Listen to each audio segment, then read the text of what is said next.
You fairy.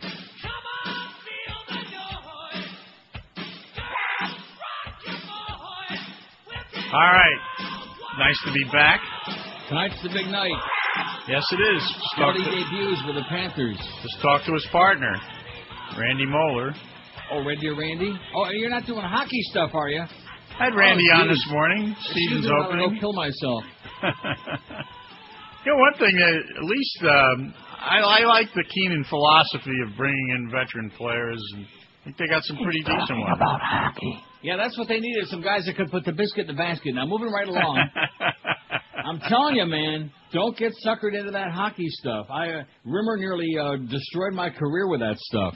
As much as I love it, eh? Oh, you won't hear me talking a lot of hockey with you. At least in Ottawa. Well, that's because you don't know anything about it. That's right.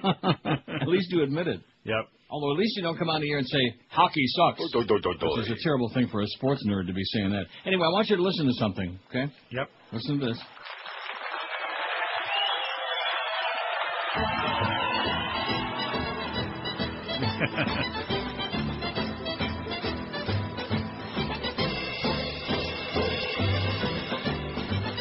Now, of course, you remember having seen The Godfather, I'm sure 6,000 times like I have, the scene from Connie's wedding. Yeah, in fact, there were about a half dozen guys who I know from Orange, New Jersey, who were in that scene. They were extras. Really? Yeah. I think they rounded up every Italian in the metropolitan area for it. So I played that yesterday, and I was saying that one thing about the Italians, they're a lot schmaltzier than any other people on the face. Even the Jews can't come close to schmaltz when it comes to the Italians. Totally. They have the corner on being schmaltzy, man. It's and if people don't, I can't define that word. It's schmaltzy. Yeah. It's the opposite of panache. No, seriously. Schmaltzy is, you know what it is? It's kind of like soul, and it's that's right. The passion and soul and ethnic soul, but a little lighter complected. Yeah, something like that.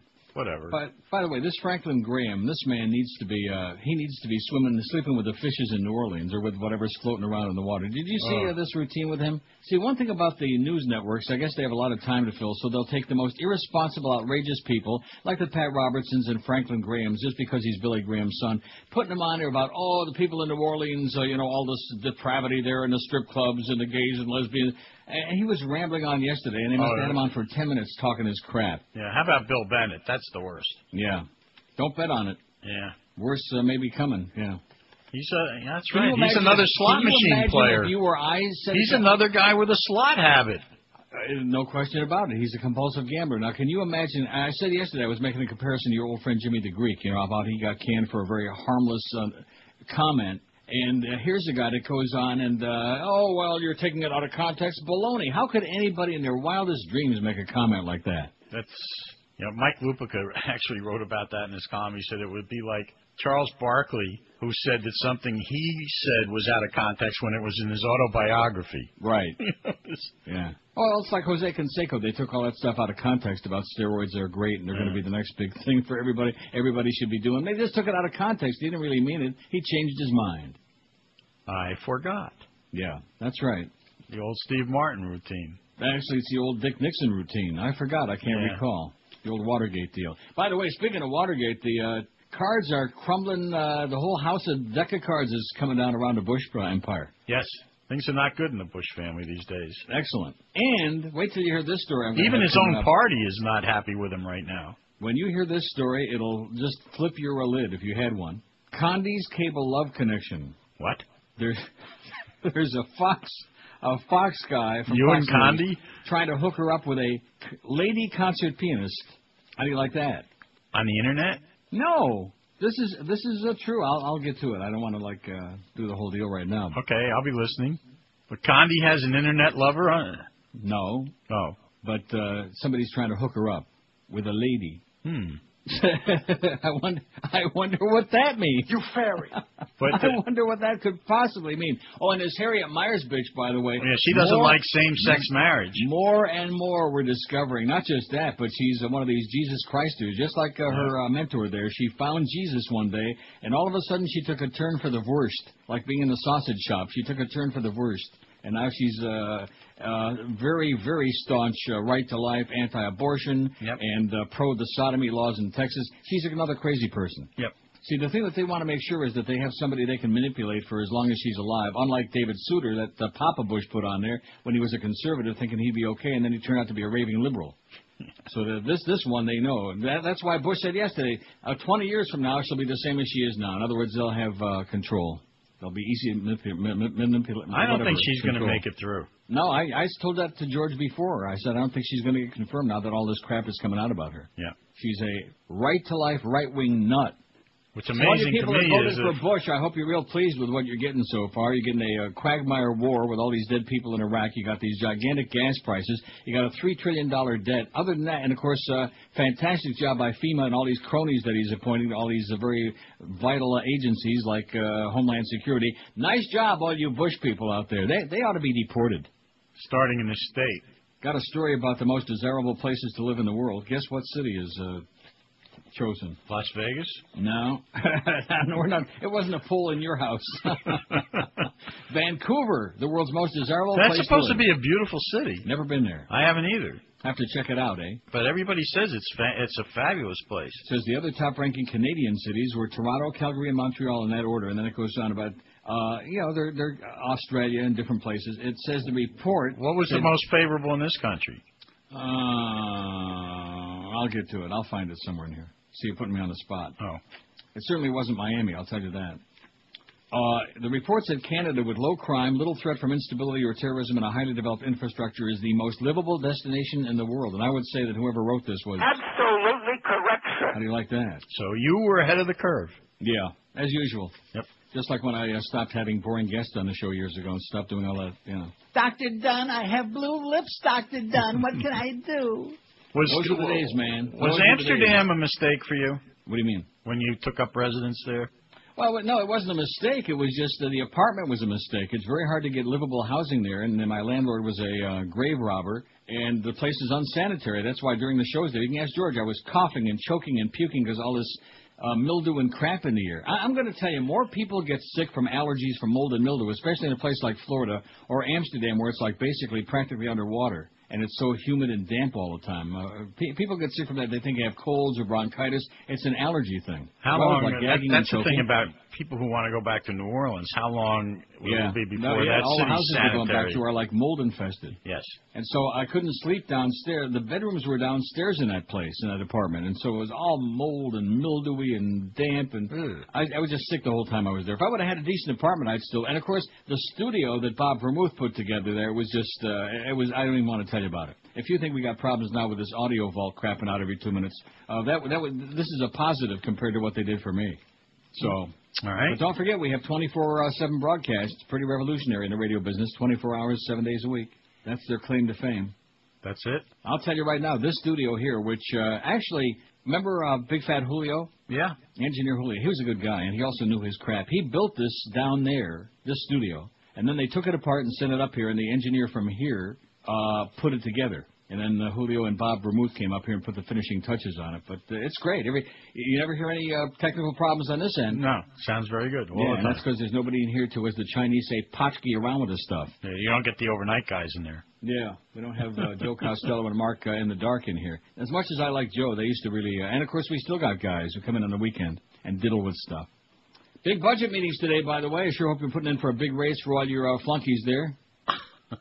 What? Now, what are you laughing about? That's not my job. We're putting in for a raise for Josh Cordes. Are you? Not for George, though, because we already know that's a waste of time because they hate him like poison and wish he would die a wicked death.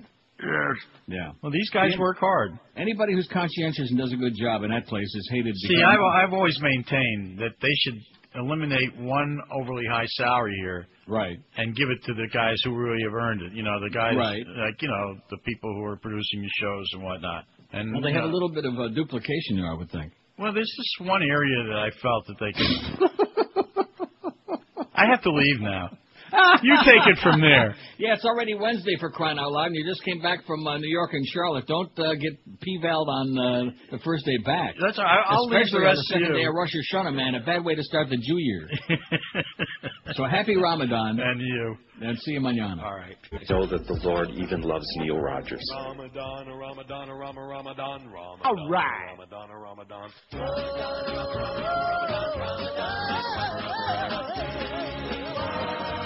Oh, want to celebrate Ramadan, Ramadan, Ramadan.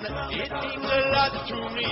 Ramadan, Ramadan, Ramadan. I'm bowing on my knees so I can wear and wine. I'm a Muslim all the way. I pray for Bangladesh to peace in USA. My religion says that you must die in the sky on your next flight. I want you to die today. Ramadan, Ramadan, Ramadan. Allah is proud of me. Ramadan, Ramadan, Ramadan. I find up brainlessly with no regard for human life.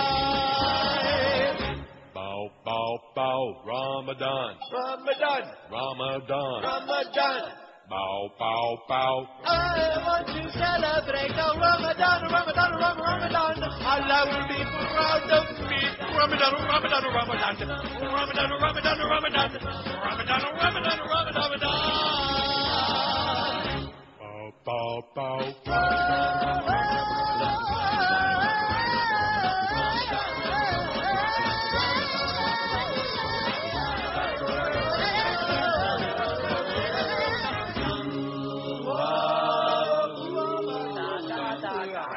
I tried to tell those guys on the doo-wop shop if they would have just played Ramadan a couple of times, they'd still have that show on the air. Yeah. Anyway, speaking of Bob Hamilton, I got a big pile of stuff here today, including a story about Condoleezza that will set your ass free, man. I'm going to tell you, when you hear this, you will just you'll be spinning like a dreidel, like a top. It'll curl your hair. It will. Don't start with curly hair stuff now, okay? That's bad. I always know what direction he's going in.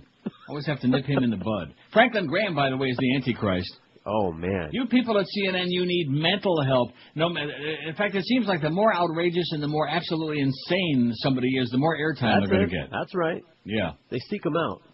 When in doubt, let's seek out the fringe elements of the human race to come out and say things that on the face of them are so ludicrous and so asinine. And he's on there yesterday rambling on about this crap about New Orleans and because of and then Jonathan King told him that the first things that they're opening in the French Quarter are some of the strip clubs. Oh, well, gee, I would hope that they would not reopen those kinds of businesses and that the gay and lesbians would find Jesus.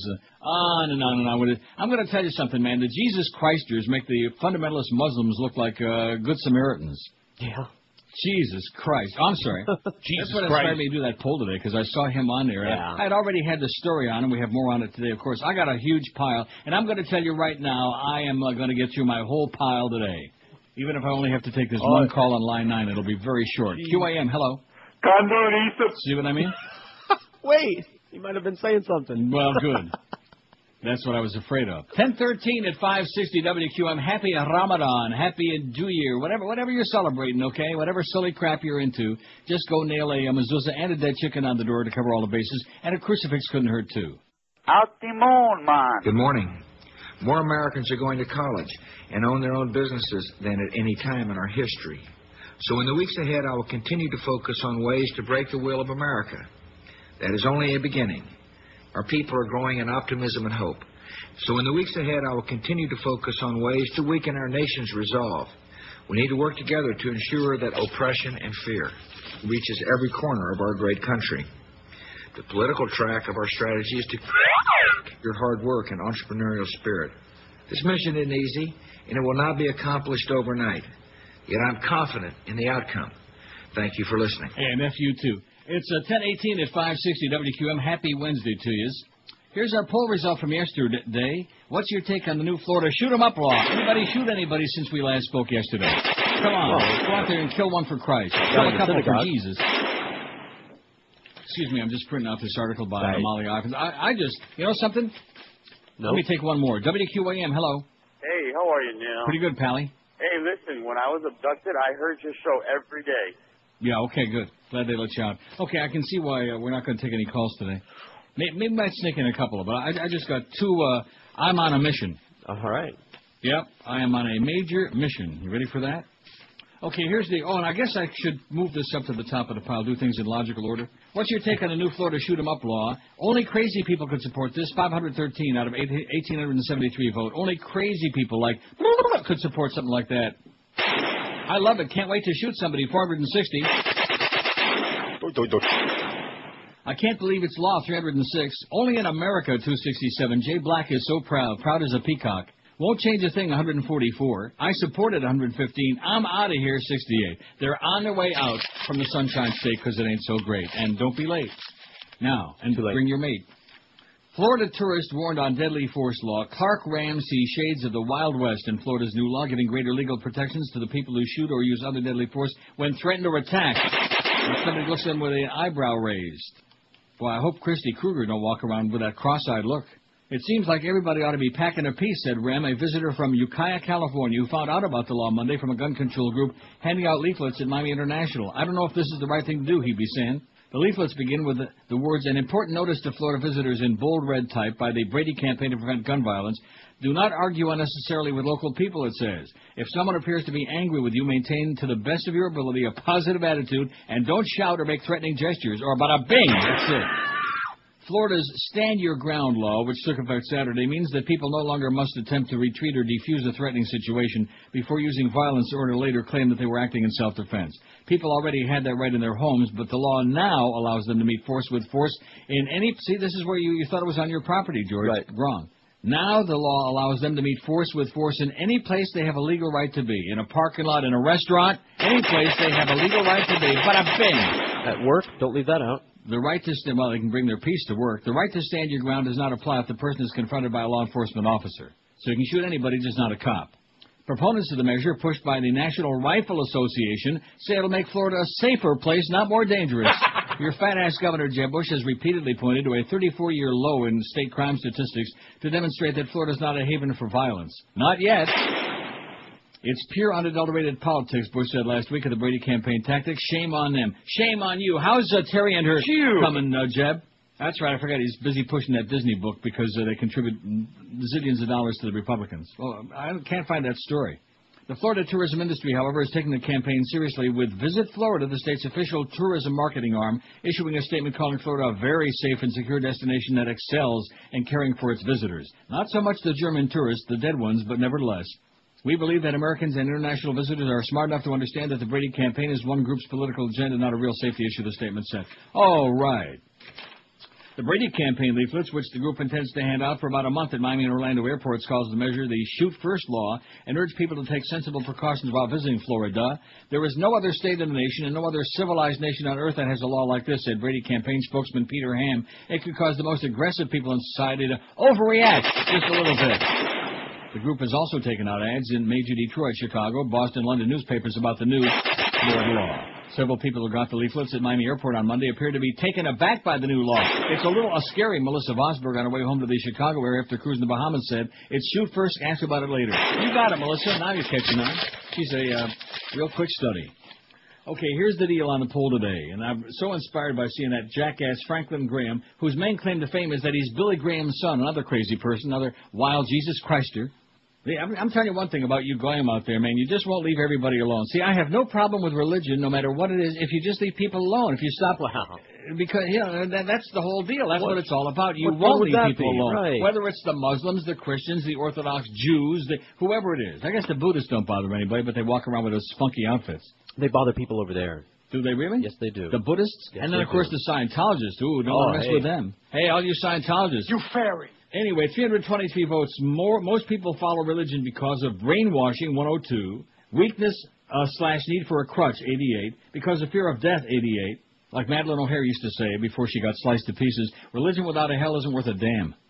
Wanting to belong to a club, 19. Stupidity, 14, which, of course, ought to be way up there near the top, but God forbid we should say that. That, of course, is forbid. That's what I voted. And lack of common sense, 12. Those are the choices I put on there. I think it's a pretty good... now, here comes that Condoleezza story. Is it on our website already? I'm sure Josh has got it. Yes, it is. This is absolutely, positively... unbelievable. No, it's very believable. In fact, it echoes what I've been saying since I have my thumb on the pulse. I got my thumb on the pulse, little Tommy Jick, in spite of your aspirations, okay? In spite of your hallucinations. And I don't see any corrections. I don't see any apology of that swill he wrote about, what was it, 4 or 5 years ago? Oh, how he's going to be able to keep in touch. He's going to be out of touch doing touch this, you idiot, you quisling. You fairy. Speaking of that, here's the Condi story now. Strap yourselves in very tightly. Condi's cable love connection. After a grueling day of diplomatic affairs, Condoleezza Rice could probably use an affair of her own. but things must be pretty grim if even Fox News feels compelled to hook her up. Not surprisingly, the blog world is abuzz this week after a recent interview in which Fox correspondent James Rosen lobbied the defiantly single Secretary of State on the charms of a comely female colleague. Oh, my gosh. The odd interchange aired last Tuesday when Rice sat down with Rosen for an interview in Port-au-Prince, Haiti. Oh, I bet you they love that there. Oh, yeah. Love They're what? Not, they don't cotton to that kind of goings-on. Rosen opened the convention with a few softball questions about President Aristide and Iran's nuclear ambitions, but he closed it with an impassioned testimonial on behalf of Fox and Friends anchor Lauren Green, a 30-something former Miss Minnesota who's apparently a big fan of the Secretary's. An excerpt. Rosen. All right, I close with a gift for you. You met this person once, I believe, but you really, I think, ought to know each other because this woman is, I think you'll have an interest in knowing her. She is one of our Fox News anchors in New York. Her name is Lauren Green. She is brilliant, she's beautiful, she's African-American, she's single, and she's a concert pianist in her spare time. Rice, my goodness. Rosen, and she asked me to give you her CD, and I promised her that I would. Rice, that's perfect. Rosen, and here's her doing a number of different classical pieces. Rice, well, that's special. Rosen, so there you have it. Rice, thank you very much, and I look forward to seeing her sometime. Rosen, all right, she's going to want to hear from you. Rice, and maybe even playing dual piano sometime. Or dueling banjos. Not surprisingly, the curious exchange left many wondering if the wry reporter was trying to set Rice up on a date. But when we called to ask if he was trying to play matchmaker, Rosen insisted nothing could be further from the truth. What I meant to say is that the two of them have a lot in common. The veteran correspondent who has frequently accompanied Rice on overseas trips added, I would never presume to deal at all with Secretary Rice's personal life. Though Rice hasn't been publicly linked with anyone since she stepped out with football player turned actor Gene Washington in the late 1980s, State Department spokesman Edgar Vasquez dismisses online speculation about a sapphic setup. I wouldn't read anything into that, he counseled when we called him yesterday. Vasquez said there is no date set for Rice's proposed rendezvous to tickle the ivories with Green. Oh, is that what she's going to be tickling? But adds, I don't think she'd be adverse to meeting her. Whether there's time and her schedule opens up, there's a different thing. Green, whose album Classic Beauty was released in 2004, could not be reached. Hey, she is a handsome woman. Condoleezza. You fairy. This She's is not a member Neil of the Rogers. heterosexual persuasion. This is 560 QAM.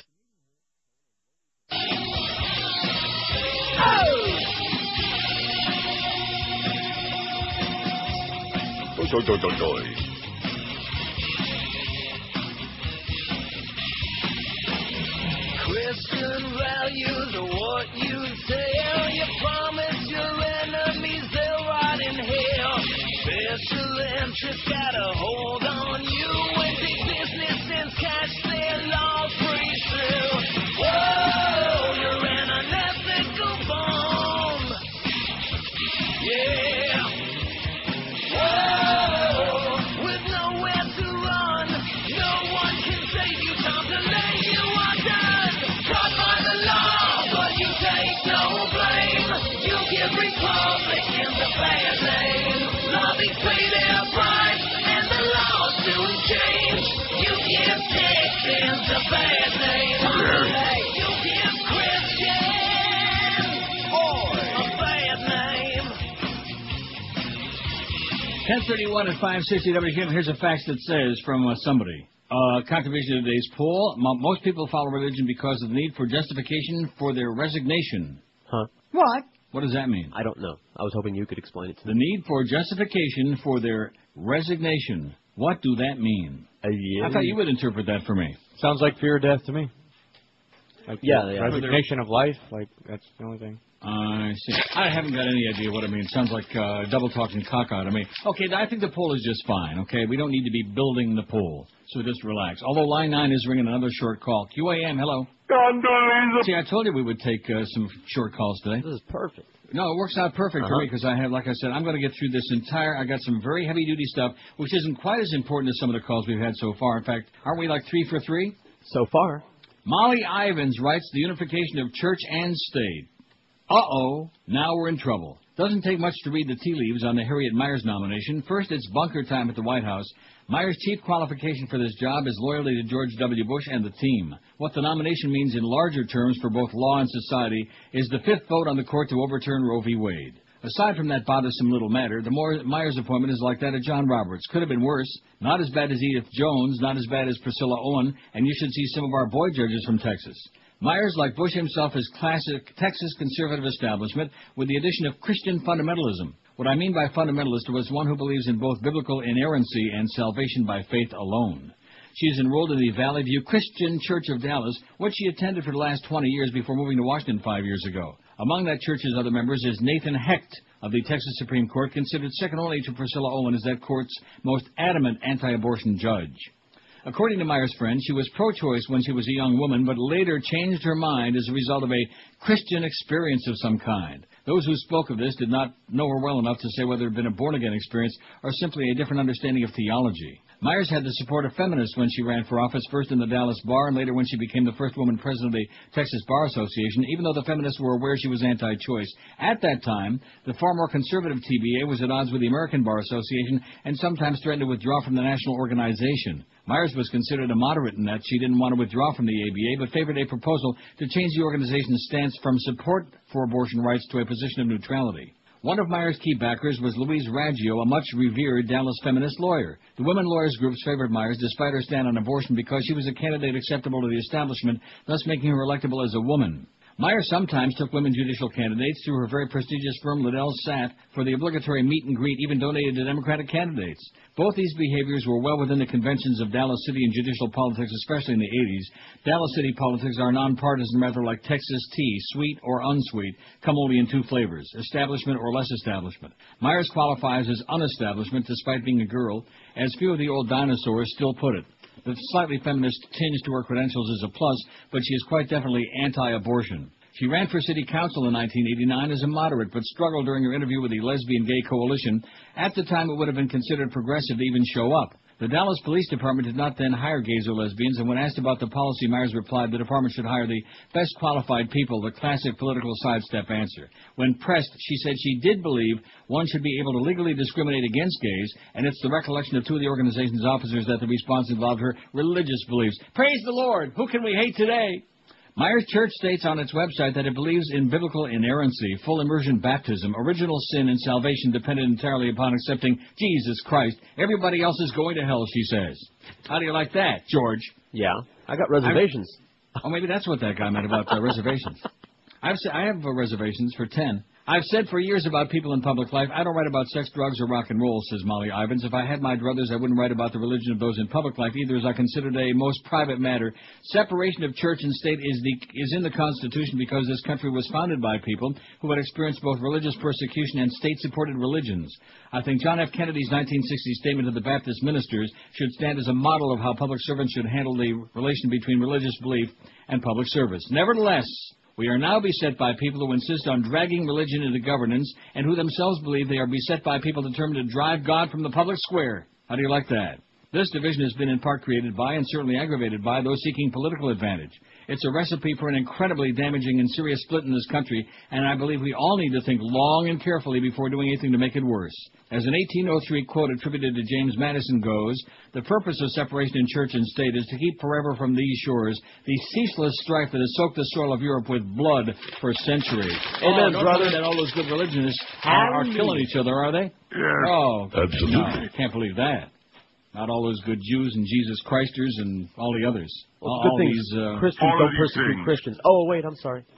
384 votes on the poll so far. Kind of a mediocre the way things have been going lately. We ought to have like 600 on there already because this ought to be the one. See, this is another example how the Democrats dropped the ball. You know, we got this global warming thing and the polar ice caps are melting, but other than that, and, well, we don't want to talk about the ecology because that's, all the tree huggers, nobody cares about that. So they just dropped the ball on that, and they also dropped the ball on the Supreme Court issue. The fact that re-electing George W. meant that he was going to have a very, very serious opportunity of naming two, maybe more judges, and here we go. We already got Roberts in there, your new chief, BDI, and now we got this bitch who's on the verge. I don't think she, like Hank said, I don't think she's going to get approved. No, nobody likes her. Yeah, but the right-wingers are going to start cutting, and they're going to cozy up to her a little more now that they're finding out about her vehement anti-abortion. I got a lot more crap on her. A lot of crap. 391 votes. Most people follow religion because of, I can't hear a word you're saying, and that's good. Brainwashing, 118. Brainwashing. From the time you were a little kid, you got to put on the beanie on the head. You got to put on the tallis. You got to squeeze your arms with the tzitzis. You got to grow the payas. Oh, by the way, guess who was on TV the other day? Very briefly, it looks like he's lost his mind. I think he's cracked under the pressure. Jesse Ventura. Must have been that 3-day show he did on MSNBC. That 3-minute show that got canceled right away. He's grown this. I don't really know if it's a Fu Manchu because it's like the beard hangs from the chin, but it's like tied together. What do you call that? It's tied together? Yeah. It doesn't just hang. It's like, well, whatever it is. It's a Jesse Ventura. It's a wrestler's Fu Manchu. And so he was rambling about how he's getting out of the country because the U.S. is finished and it's insane and they've lost freedom of speech and goodbye. That was it. It was scary is what it was. I think what they've done is probably give him the Chinese water treatment on his bald spot. Yeah. Because he had the audacity to go public and say, religion is for weak people and stupid people, it's a crutch. And then all of a sudden, of course, they forced him to try to back away from that. Mm-hmm. Well, you didn't really mean that, did you? Oh. Well, maybe a little. Wow, you atheist bastard. You heathen piece of turd. 402 votes. Most people follow religion because of brainwashing, 121. Fear of death, 112. Weakness or need for a crutch, 107. Most people are weak. Weak. Like Al Martino's voice. Weak. Like Rita Cosby's voice. Weak.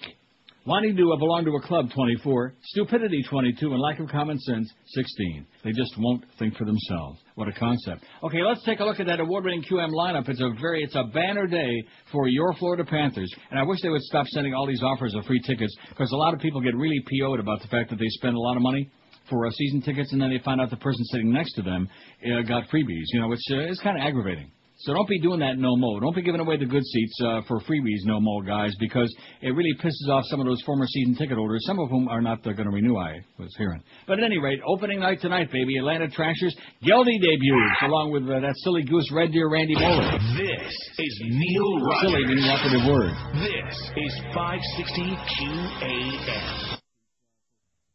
A bitch. The federal government just learned about those people today. Under withering criticism from both parties, Brown offered no apology and mostly blamed others for the debacle that cost hundreds of lives. Oh! Mike Brown, there's no one left to blame. I said, Brownie, you're the government shame. I said, Brownie, 'cause your career's up in flame. There's no one I know who's more lame. George Bush. You'd better make him shut up before he says it was you who messed up. You can defend him, but I'm sure you will find many think that he should do time. I was just tired of this crap. He's way too dumb to run the FEMA. Some people died when he ran FEMA. Absolutely. Now that everyone knows that your leadership blows, you can go back to your horse shows. Today, both Republicans and Democrats criticize the fact that Brown is still on the federal payroll. That may be because as long as he remains an administration official, his testimony must be cleared by the White House. Oh, my God. 10:44, 16 before 11 here on the left-wing spinmeister Kami Pinko Fag Show. Did I do the lineup? I don't think I did. I threatened to do it. We got Moet, too, of course. Mad Dog from the Bank Atlantic Center, formerly the Yenta Center, the Office Depot, all those names. You know where it is, the Yenta Center, out there in Sunrise. At 4 o'clock till 6:30, getting ready for the big game tonight. 6:30 Panther preview. The Trashers and the Panthers, 7 o'clock tonight. Panthers will win the division, and who knows how far into the playoffs this year. That's my prediction. Ed Kaplan at 10. And Geldy makes his debut tonight. A lot of pressure there, man. He's probably sweating bullets right now, don't you think? Something. Well, if you're sweating bullets, the governor's happy about that. Anything that's got to do with bullets, your fat-ass governor loves it. Cindy Sheehan writes, oh, God, Cindy Sheehan for president. I say Michael Moore for president and Cindy for VP. Okay. What do you say about that? Or at least Secretary of State. Or at least something. Warhawk Republicans and anti-war Democrats. What's the difference, Cindy would like to know? Excellent question, Cindy. She says, the past week in D.C. found me in many offices of our elected officials, senators, congresspersons, pro-war, anti-war, Democrat, Republican. With a few notable exceptions, all our employees towed party lines. Thanks to those who met with me, because except for Senator Barbara Boxer of California, I was not their constituent. And I believe the Republicans who met with me, whether they knew it or not, were breaking with their leader on this, since he was too cowardly to meet with me. He was too busy worrying about Abu Ghraib. The Warhawks I met made my skin crawl. They so obviously are supporting a war that is not in our nation's best interest, nor is it making us more secure. I heard from Senators Dole and McCain and Representative Musgrave of Colorado about 9/11 and fighting them over there so we don't have to fight them over here. That made me sick. George Bush and his lying band of imperialist greedmongers exploited 9/11 and our national terror and other terrorist attacks to invade a country that had nothing to do with the attacks on our country. Now, in the aftermath of those lies, tens of thousands of innocent Iraqi civilians are dead and almost 2,000 of our brave young men and women, too. What makes the Iraqi babies and families less precious than ours? The crime that these people committed was being born at the wrong place at the wrong time. George took his war of terror to their doorsteps. I even asked Senator Dole when she thought the occupation would be able to end, when she was incredulous that I would even think of Iraq as an occupation. She sees it as a liberation. I really wanted to know how many of them do we have to kill before she considered that they were liberated. The war hawks, or warnicks as I like to call them, also used the rationale that Saddam used weapons of mass destruction on his own people. I asked Senator Dole 3 times where Saddam got those weapons, and she wouldn't answer me, because the smiling, kind, patronizing war hawkette knew where Saddam got the weapons. He got them from the USA. Saddam was a bad guy, but he was our bad guy. See the famous picture of the grinning rummy shaking Hussein's hand until he decided to sell his oil to Russia and France for euros, and then, oh my gosh, Saddam kills his own people. Oh my God. We didn't care about Saddam killing his own people after the first Gulf War, when George I encouraged the people of Iraq to rise up against Saddam. We didn't care about the Iraqi children dying during the Clinton years from the bombings and the sanctions. All of a sudden in March 2003, those things became so important that it was urgent that our troops invade Iraq. Besides the memo to Congress where George asked for the authority to invade Iraq specifically mentions WMDs and terrorism, it says nothing about Saddam being a bad guy or spreading freedom and democracy to Iraq. The reasons for our continued occupation change as fast as the old ones are proven to be lies. It was horrible to talk to these warmongering Republicans. I almost felt like I had to take a shower after each visit, but they didn't affect my resolve. Congresswoman Musgrave was openly hostile when we were ushered by her very nice staff into her office. Ms. Musgrave actually has a son in the service, but she got very defensive when I asked which branch of the service her son, who was stationed in Italy, was in. I was asking mother to mother, but she basically said it wasn't any of my business. I told her she must be very worried about her son and he would be in my prayers. I know that it's hard to have a child in military service, whether in Iraq or Italy. She also supports the president 100%. Do these politicians not realize that the people are withdrawing their support for this war and for this president at an unprecedented clip? To support George at this point is to support a sinking stone. To support George at any time is and was a mistake of tragic and immense proportions. The Warhawk Dems I met with were equally, if not more, disheartening. Although my meeting with Senator Clinton went well, I don't believe she'll do anything to alleviate the suffering of the Americans in Iraq or the Iraqi people. I don't believe that sending more troops is the solution to only aggravate an already untenable situation. We met in New York City with Senator Chuck Schumer's aide, who told us that the senator thinks the occupation of Iraq is a good thing for America, but he wouldn't elaborate on why. The aide was asked if the senator had a vested interest in keeping this war going, because the senator is certainly not stupid enough to believe that this misbegotten misadventure in the Middle East is good for anybody. I don't think the people of Louisiana, Alabama, and Mississippi would agree with the senator that this illegal occupation is a good thing. The anti-war Dems perplex me most, however, except for the good guys like the members of the Out of Iraq caucus and a few senators. The Democratic Party line is that we must allow Iraq a window of 2 months of time, and after the referendum on the Constitution this month and the parliamentary elections in December, it'll be time to attack the failed policies of George and his cabal of liars. In my meeting with Howard Dean, he told me that the Iraq issue was hard, and the new Democratic contract with America is going to have 10 points, and the first one is going to be universal health care. I told Mr. Dean that if the Democrats didn't come out strongly against the war and against George's disastrous policies, we were going to become as irrelevant as a party, which is already, we're going to become irrelevant as a party, which is already happening, and the hard issue should be the one that is worked on the hardest. I'll admit that the issue doesn't seem so hard to me. George and his sycophantic bandit criminals lied to the world. Too many people are dead for the lies. Too many people are in harm's way for the lies. It's time to bring our troops home. I'm just hoping against hope that the war is on the Dems' contract somewhere. George is always pulling out the old saw that what he does in sending our children to die and kill is hard work. I hate to see that same adjective used to describe bringing them home. The war issue isn't complicated. Wrong to invade and wrong to stay. Bring our troops home. Simple. I think if one is not speaking out now against the killing in Iraq, one is supporting it. I believe that the members of Congress who have always been or are now opposed to this war need our 100% support, admiration, and encouragement. Everyone else needs to be prodded in the right direction. I implored every member I spoke to this past week and during our bus trip to lead our country out of the desert. I believe that if they did, America would follow them through fire to bring our troops home. Finally, I was harassed at the Capitol building by a thug security guard who screamed at me to get out of the building unit until my next appointment. I complained to another security guard about the disrespectful treatment that I received from the other guard, and he said that most of the employees were Republicans and they didn't appreciate what I was doing. I have news for them. This isn't about politics. To me, this is about flesh and blood. This isn't about right and left. This is about right and wrong. 19 troops were needlessly killed in Iraq this past week. 19 families were destroyed senselessly and avoidably. Hundreds of innocent Iraqis were killed just for being home that day, just being out shopping, or just going about their daily lives. An average of almost 3 of our young men and women are killed every day in Georgia's abomination. While the Warhawk Republicans are wrongfully supporting a wrong-headed war and the anti-war Dems are hemming and hawing about the politics of this administration's misguided and evil policies, how many more families will get the news that their lives have been destroyed in the tragic meantime? What are they waiting for? You go, girl. Cindy. Oh, isn't that great? That's wonderful. She is right up there with Maureen Dowd. Oh, speaking of Maureen Dowd, you're not going to just read for 4 hours today. I just might, you know what? Absolutely. This is like back in those 7 months where I didn't bother because they got nothing to say today anyway. It's pretty obvious. Oh, come on. There's one on the line right now. WQAM, hello. I'm afraid to go on. Yeah, I told you. There we go. Okay, moving along. Hey, don't say I didn't take any calls today, man. It's 4 or 5 already. And they've all been of equal fantastic caliber, man. I love it.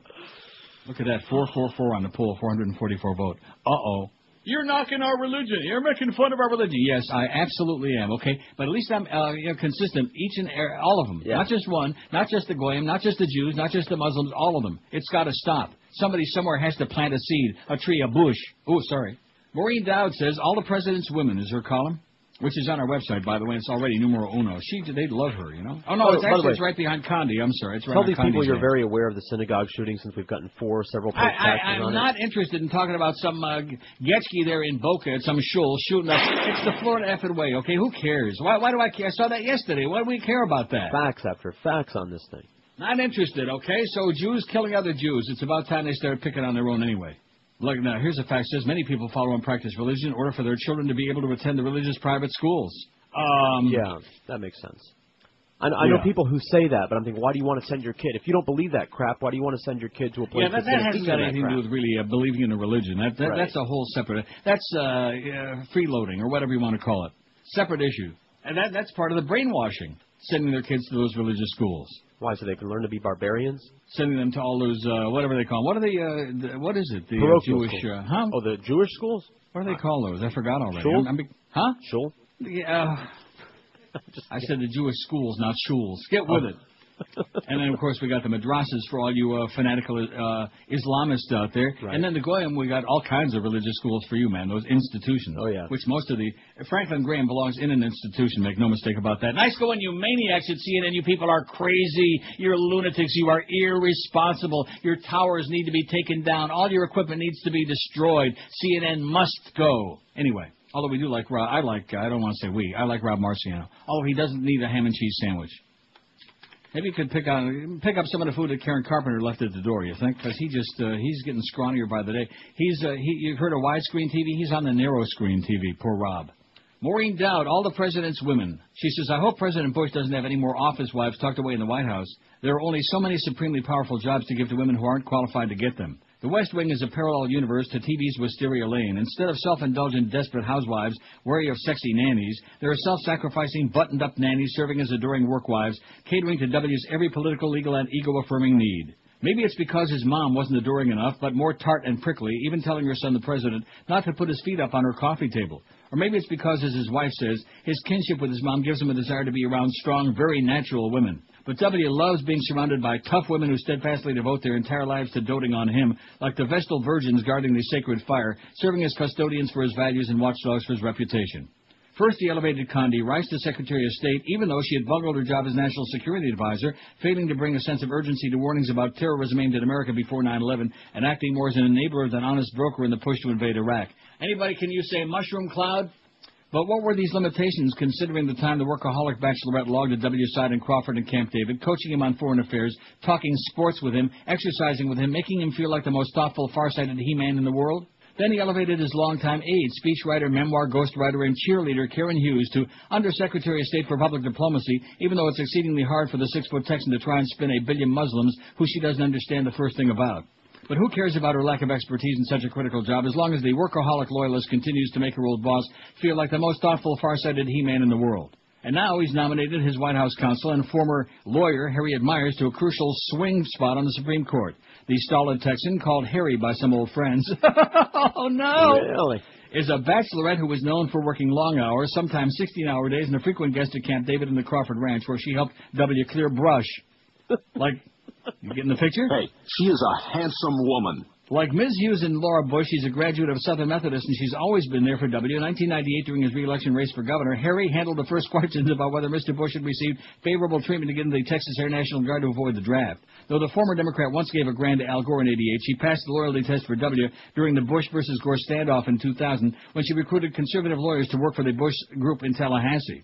But who cares whether she has no judicial experience and that no one knows what she believes or how she'd rule from a bench she's never been behind, as long as the reason her views are so mysterious is that she's subordinated them to W's, making him feel like the most thoughtful, far-sighted he-man in the world. David Frum, the former White House speechwriter and conservative commentator, reported on his blog that Ms. Myers once told him that W. was the most brilliant man she ever knew.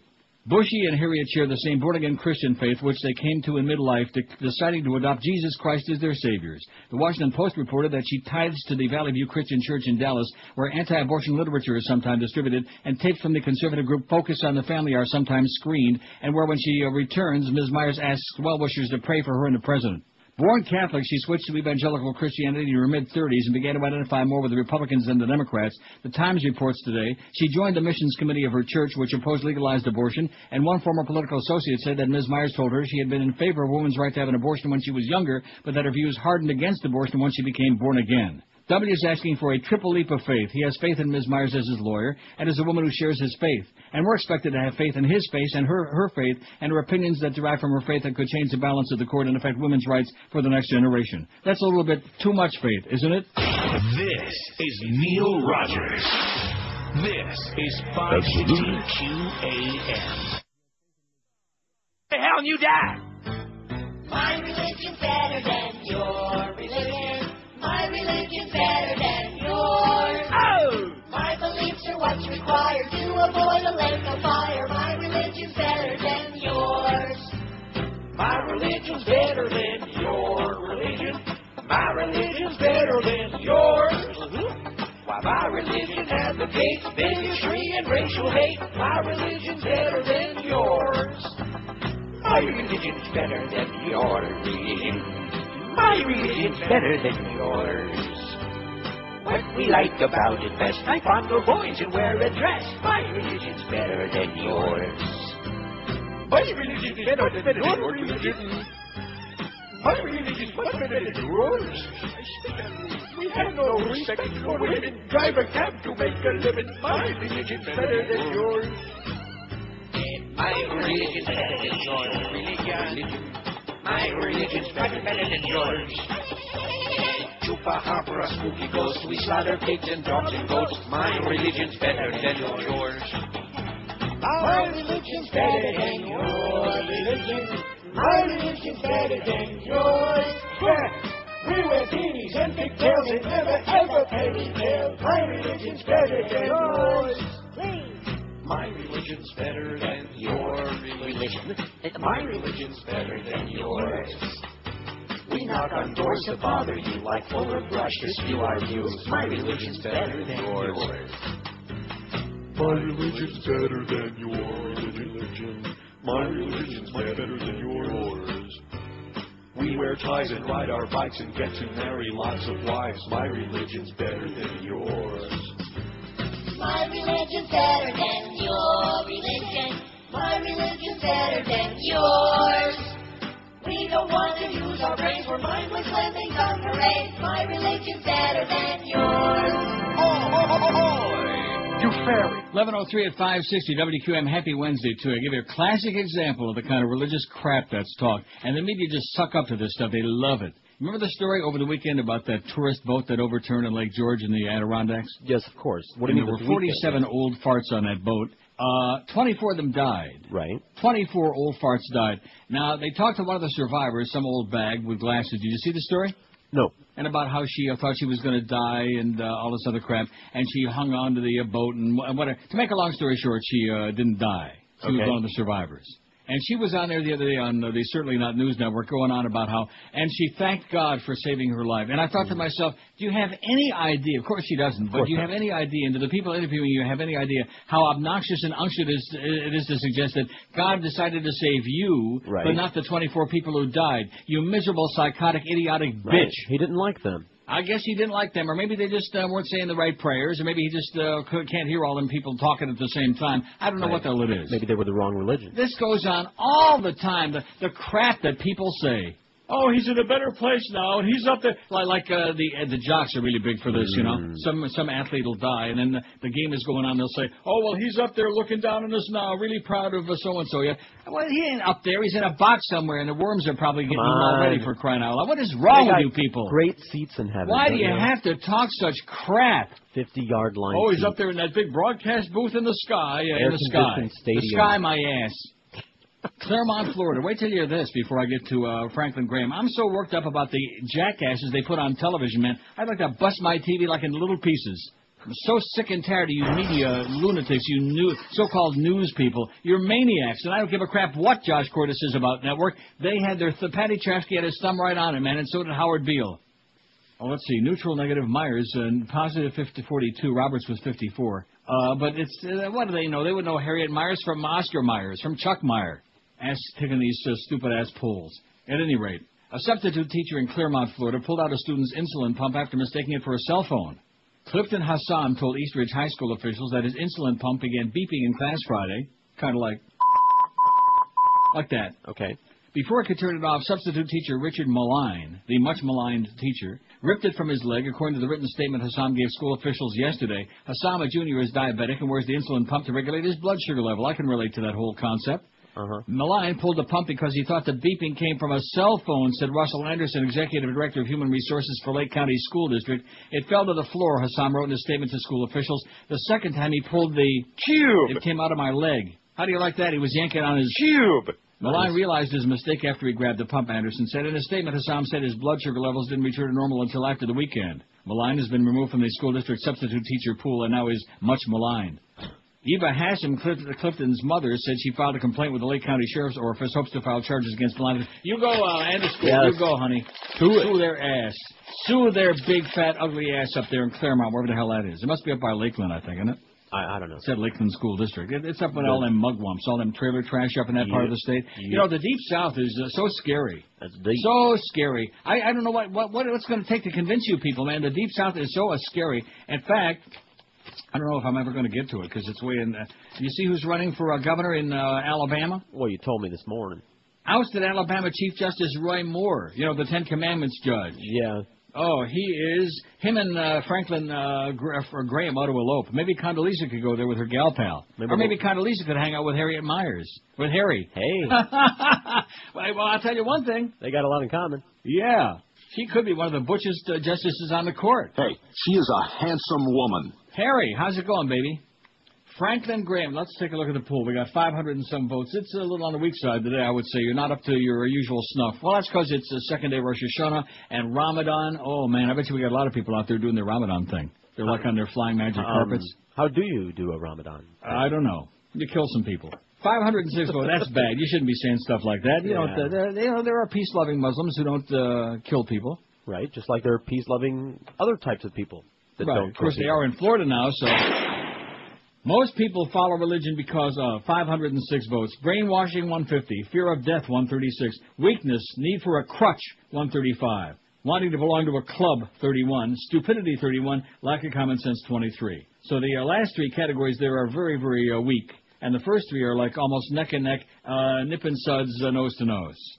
Evangelist Franklin Graham said, I apologize to myself for taking almost the whole show here and going on, but you know something, I don't care. I feel compelled. The Spirit of Christ compels me to carry out with my homosexual agenda. You're on my second favorite subject. What's that? The religious thing? What's the first one? Sex? Yeah. No. I thought it was drugs. It's Evangelist Franklin Graham said Tuesday that Hurricane Katrina could lead to a spiritual rebirth of a sinful New Orleans. Oh, my God. Oh, my God. This man, they're putting him on television just like Pat Robertson and Jerry Falwell with his purple Tinky Winky. With that purple Tinky Winky, of course. Everybody is gay, according to Jerry. And Pat Robertson. Every time there's something storm, and so I want you to stop and think about this, okay? And again, they don't ask him this business, although, you know, Jonathan King asked him a couple of, penetrating questions there yesterday on Certainly Not News. But they don't ask him this question. In other words, you're telling us that God, over 1,000 people died there in the Gulf Coast, and that God was responsible for it, that he aimed it at them. It was the storm was kind of like cruising out there in the Gulf, and then God decided at the last minute, bada bing, like that, you know, bada bing. He stuck it to him because he didn't like the perversion that's going on in there. And, of course, you got those casinos there in Mississippi. That's right. Offshore as they were still like right side by each. Maybe God wanted them to be on shore. Alabama, I don't know what their story is, although since they took their banjo off their knees, they just ain't never been the same no more. Or maybe it had to do with Judge Moore. Judge Moe. They might like him more as a governor. Evangelist Franklin Graham said Tuesday that Hurricane Katrina could lead to a spiritual rebirth of a sinful New Orleans. Graham, the son and designated idiot successor of the obnoxious Reverend Billy Graham, said he doesn't believe the devastating storm was a punishment from God for what he sees as the city's ties to satanic worship and sexual perversion. I'm not saying that God used the storm as a judgment, Graham said, but he said the city's Mardi Gras revelry and ties to voodoo were adverse to Christian beliefs. Ties to voodoo. That's not. I think he got confused with all that floating doo-doo in the water. Now, forget about the voodoo. The problem in New Orleans is the doo-doo. You idiot. You lunatic. You fairy. New Orleans has been known for years as a party. I guess he left Key West out of this, too. Remember the big blow they got, too? Right. I'm surprised he didn't toss that in there, too. They're sinful and gay. New Orleans has been known for years as a party town, Graham said in a telephone interview with the AP from his office in Boone, North Carolina. I wonder if he's ever seen the Boone in the Box. I by there often. Have you really? Boone, North Carolina? Oh, don't tell me that's close to where your place is.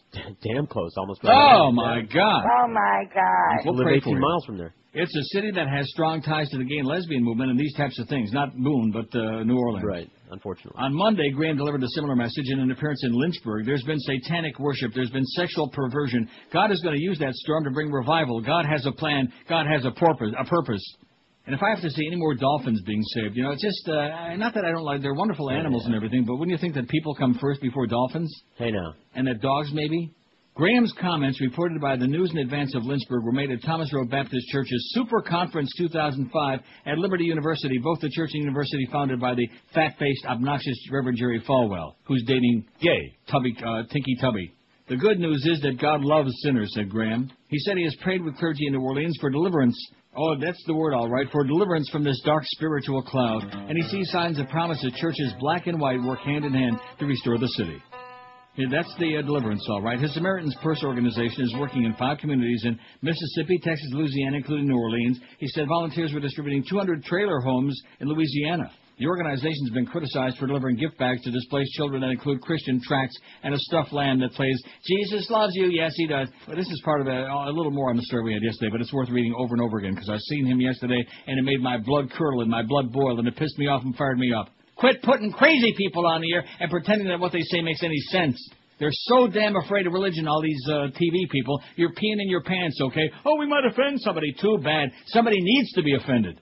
Cindy Sheehan's got it, right? She don't care whether she picks on Republicans, Democrats, Independents, whoever it is. She's telling it like it is. You go, girl. Somebody might be offended while people are dying, while this insanity, all this hate is being spread.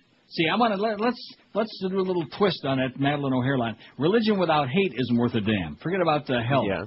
Religion without hate. Pick your, and of course for years now it's been the fags, but it used to be the Jews, and with some groups it is, with the Muslims, of course. Right. On Sunday, New Orleans' historic St. Louis Cathedral held its first Sunday Mass since the hurricane, and Archbishop Alfred Hughes suggested the city would rebuild as a community with, we read that yesterday, about the Catholic leader reassured the congregation that God did not cause the hurricane to punish evildoers. So there again is the rift between these born-again lunatics and the Catholic lunatics.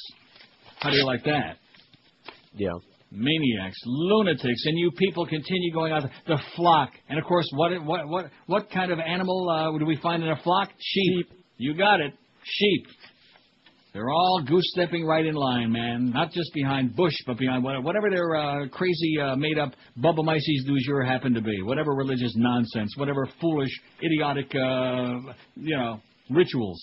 Although I'll tell you one thing, the Catholics have got some good stuff, but not to be outdone by the Jews with those dreidels and mezuzahs and stuff. We got some good crap, and the tzitzis and the tefillin. And the davening and yeah, there you go. Well, that's the Muslims are doing a better job, and they got their flying magic carpet. What's a little ash compared to that? They got their Persian carpet. Remember Persia? Sure. 11:14 at 5. What a Mesopotamia. Get on. Well, you're just getting started. Gentlemen, start your engines. Can we just start it so we can end it? And I want to get started right away. Let's go, let's go, let's go! Are you ready to get the party started? Let's do this. Let's do this. Grab something and let's start. Let's go. I'm ready.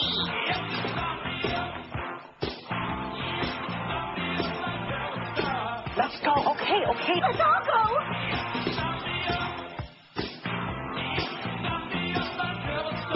All right, let's go. Good Lord, let's go. Well, let's get started. Okay, folks, let's get this party started. Let's get going. We started playing with one another.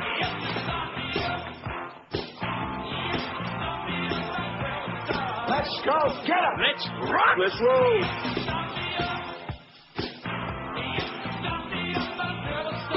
Let's go. Here we go. You know what Mo Green said? He said, call him when the party started. Do you know who I am? I'm Mo Green. I made my bones when you were going out with cheerleaders. How do you like that? Hey, Mo, come to Florida, baby. Go to Straight Barber Shop.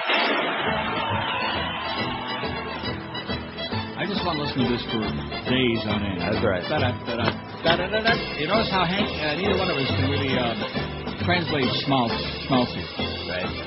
There are some words in Yiddish that just defy translation. Every language has got that going on. Like Schmendrick, you know? Right. I mean, Schmendrick and Putz are close, and Schmagegi, that's right in the running, too. Anyway, speaking of Schmagegi, a call by U.S. President. We probably ought to take a couple of calls here and intersperse those, because I know I think so. Before the end of the day, we will get a real call, I believe. How much you Not got? necessarily. All right. WQAM, hello. Hey, Neil, you picked me up. Yes, sir. You're playing the Godfather song. I love it. But the other day you played the drop from Jack Lemmon about the chalk. Yeah. That's when he walks in, when he sold the property to those people who really don't. Right. Nyborg? Right. Buy the property. The sisters or something like that. Is that correct? No, it's a husband and wife. Yeah, husband and wife. Old people who sign anything, who are like they're on the list of nudniks. They're just phonies. Deadbeats. That made me almost roll over my truck, Neil. That was great. Yeah. Thanks a lot, buddy. Okay, Pally. Well, he was easy. See, I told you. Now there is a guy. I mean, like not earth-shaking, and was had nothing to do with anything, but it was fun because we like Glenn Ross a lot. If you want to see a good movie, go see Glenn Ross. Glenn Ross, man, one of the best movies. Now, did Josh see that one? Yeah, you don't remember? You recommended it to me. I said it was good. And you actually liked it. Oh, good God, there's hope after all. WQAM, hello. QAM. Hey, Neil, what's up? How you doing, Pally? Hey, have you heard about the two guys in Boca, the Shotty? Yeah. I just got through. I'm not interested. I don't care about the Jews in Boca that are busy shooting. It's the new deal in Florida, and Jews are just as much entitled to shoot each other as the Goyim, okay? Leave them alone. Jesus, have I heard about it. You're right, man. It's just a hopeless situation. Yeah. I could sit here and be reading the story about Condoleezza. I thought was pretty spectacular, but all these other very thoughtful things. I'm just farting into a windstorm, but you know something? Silently, I enjoy hope. farting into a windstorm. Aha! See, surprise, gotcha. I know better than anybody what a waste of time it is doing all this stuff, but I enjoy farting into a windstorm. Oh, and then when it comes back at you, when you're like upwind from it. Yeah. WQAM, hello. Boring. WQAM, hello. WQAM, hello. Hey, Neil, how's it going? Okay, Pally. Hey, we're looking forward to Panther opening night tonight. Yeah, good. Have a good time. WQAM, hello. What's up, Neil? Yes, sir. How are you? Good. I listen to you all the time. I just wanted to call and say it seems to be more apparent every day why they used to feed the Christians to the lions. Mm-hmm. And that's about it. That's the only thing I miss when I go to Rome and I go to the Colosseum is I don't see them feeding any more Christians to the lions. God only knows. We need a lot more lions in there, man. Maybe the Detroit Lions could go over there. They sure can't win any football games. And Josh knows that. Great victory on Sunday. Very, very commendatory. WQAM, hello. Uncle Neil, Yes, sir. it's so redundant what we're doing out in Iraq. I just came back. The real enemy is Syria and Saudi Arabia. I don't understand what the hell's going on with our No, government. the real enemy is Syria and Pakistan. Saudi Arabia and Pakistan. We're over there kicking ass, and all we just keep getting coming is this What do you mean we're kicking ass? You mean our own ass? What does that mean, kicking ass? Get out of here, you babbling lunatic. Man, what a Goomba clot. That's cute. Is that what the Italians call it?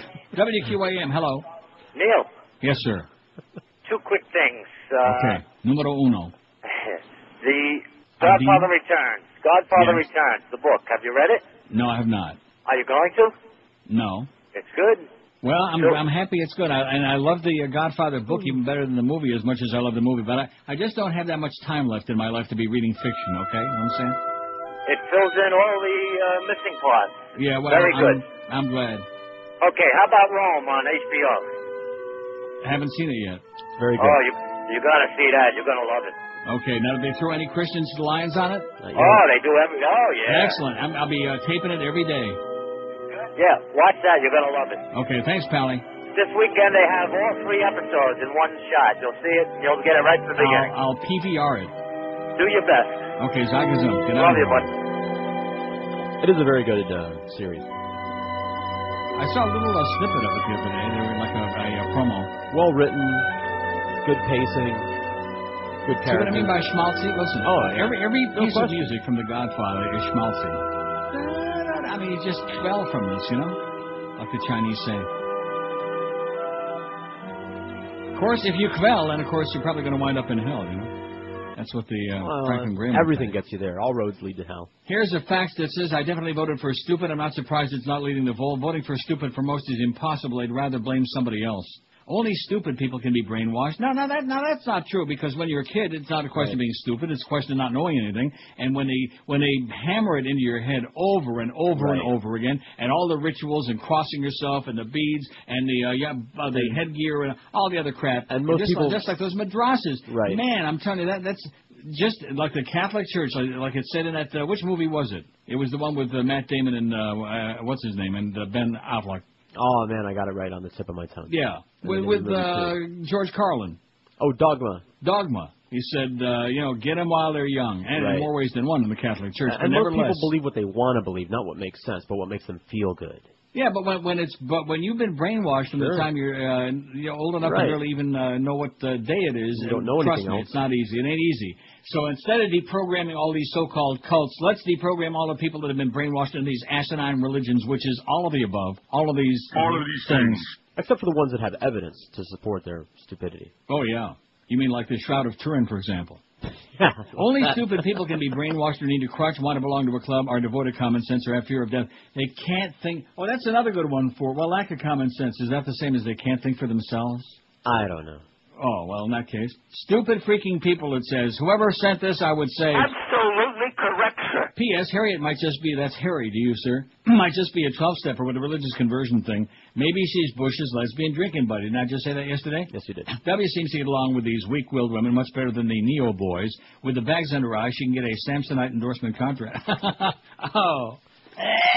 That's right. He was a cheerleader, you know. That he's got to ride the bus with the The girls. only person I can think of with bigger bags is Maria Bartiromo on the Gambling Channel. I think Maria he has Bartiromo. the record. Even at Publix, you never saw bags that size. No. Harry in North Miami. Oh, I wonder if that's Harry, the new Supreme Court Justice, Harry Myers. Harriet. Can we have because of true belief or something like that? Oh, because of true belief. Well, what does that mean, true belief? Can In other words, define it? It says all the other options are so negative, even though my vote and my belief in religion is a result of brainwashing by my parents growing up. Let's put that on there. I knew you'd get a kick out of that one. Nice going, Harry. You go, boy, girl, whatever you are. This is Neil Rogers. This is 560 QAM. Hello, I'm the general manager of this radio station. And today is Rosh Hashanah, the Jewish New Year. In an effort to celebrate religious diversity and promote goodwill toward other faiths, we've brought in a member of the Jewish community to offer our Jewish listeners a greeting for the new year. Oh, but before we hear him, another bombing in Iraq. Just another one. Why don't you ever read any of the good news from Iraq? Oh, okay. Hey, Happy New Year!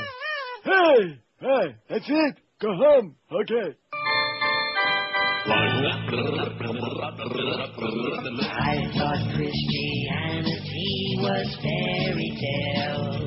Absolutely. This religion thing was not for me. They held a big convention and let me in for free. I had no idea what I was about to see. Oh! They were speaking in tongues that made me a believer. It was kind of fun to stick it out of my mouth. Speak in tongues. They got me believing my tongue is weaving from side to side.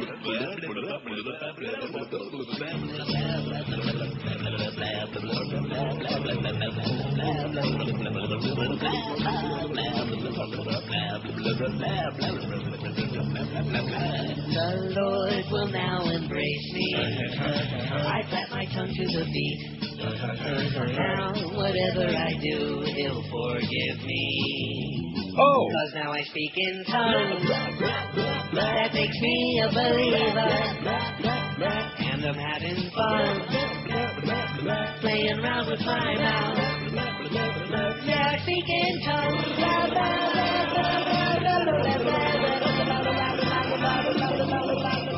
Okay, I got another good one for the poll. Leave it to me. They really believe in fairy tales. Okay. See, that's for the real believers, like the No, monkeys. no, that's still unkind. They really believe. I didn't say I wanted to be kind, Oh, okay. because why would I want to be kind about such nonsense? Well, Such, I think in fairness, you should put on there. malignant crap. Because Malignant, God is man, real, since the you beginning of heathens. recorded time. Malignant, bloodshed, killing, intolerance, hate. Get the good old hate mongers out, man. Oh, but we're love. We're compassionate conservatives. Yeah. We just hate everybody who don't think like us, which is most everybody.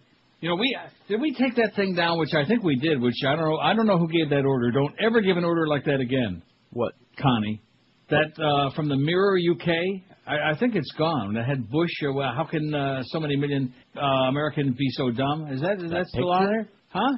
Gone. I'm looking right now. I don't see it. 100 years. Well, beside the guy that's doing a number on his motorcycle, on his thing, we don't need that. There's a lot of stuff on there we don't need, including that stupid-ass First Baptist Church phony marquee thing. There's plenty of stuff on there that's the chimpanzee stuff. We need that, but didn't I say don't ever take that off of there? Yeah. Didn't I say familiar. that? I thought I heard that. Yeah. Well, whoever gave that order, don't ever give an order like that again.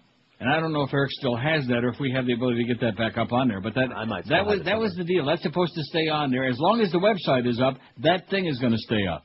How do you like that? All right. Let me see if I can find it. And if not, I'm sure And it's as a matter of fact, since we have all these bloggers now, what I'm thinking is that even after I'm not doing the show anymore, until they stick my ass in a box, if I survive that long, I think we still maintain the website. Okay. How do you like that? All right.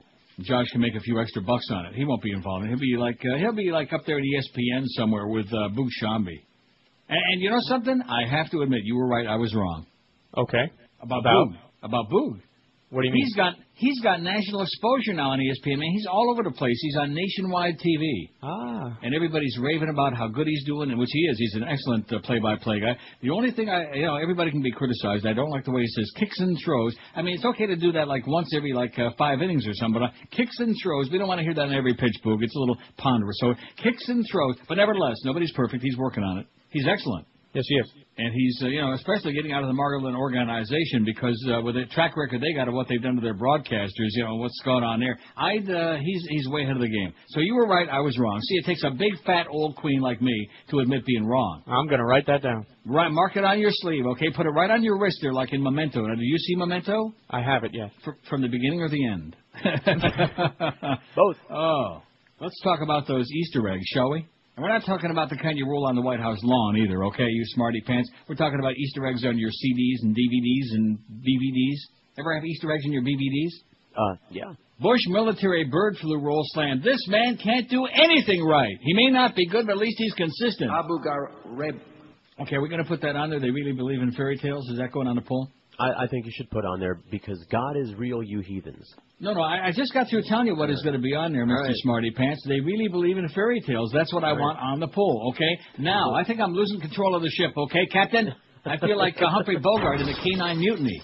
Yeah, kind of the What was that guy's name? Francis O'Hare? Oh, geez, he was a good-looking guy. He's dead, I know. You know who I'm talking about. Yeah, I do. He was the star of the movie. He was the central character. Was it Francis O'Hare? Yeah, he's driving in the 8th race at Hazel Park tonight. Get out of here, Francis O'Hare, my ass. That's what I heard. Let's get that on there. They really believe in fairy tales. Let's give them one for the Jipper, okay? Can I get to Bush and the bird flu? No, because he certainly is for the birds.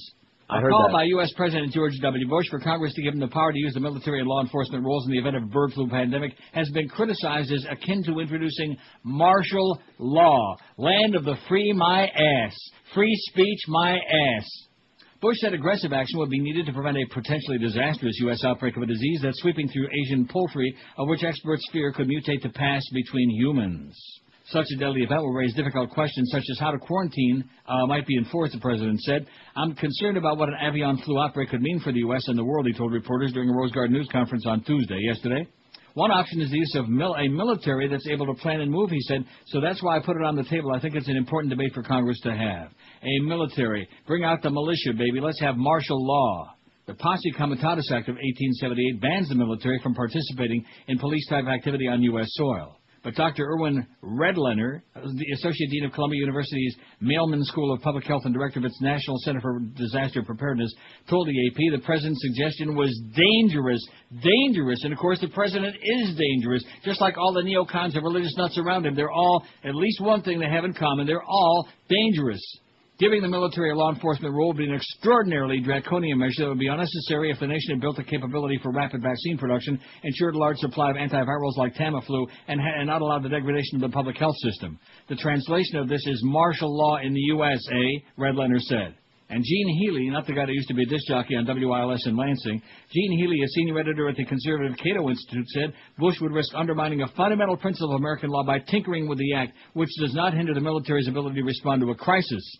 What it does is set a high bar for the use of federal troops in a policing role, he wrote in a commentary on the group's website. That reflects America's traditional distrust of using standing armies to enforce order at home, a distrust that is well justified. How do you like that? This coming from the conservative Cato Institute, eh?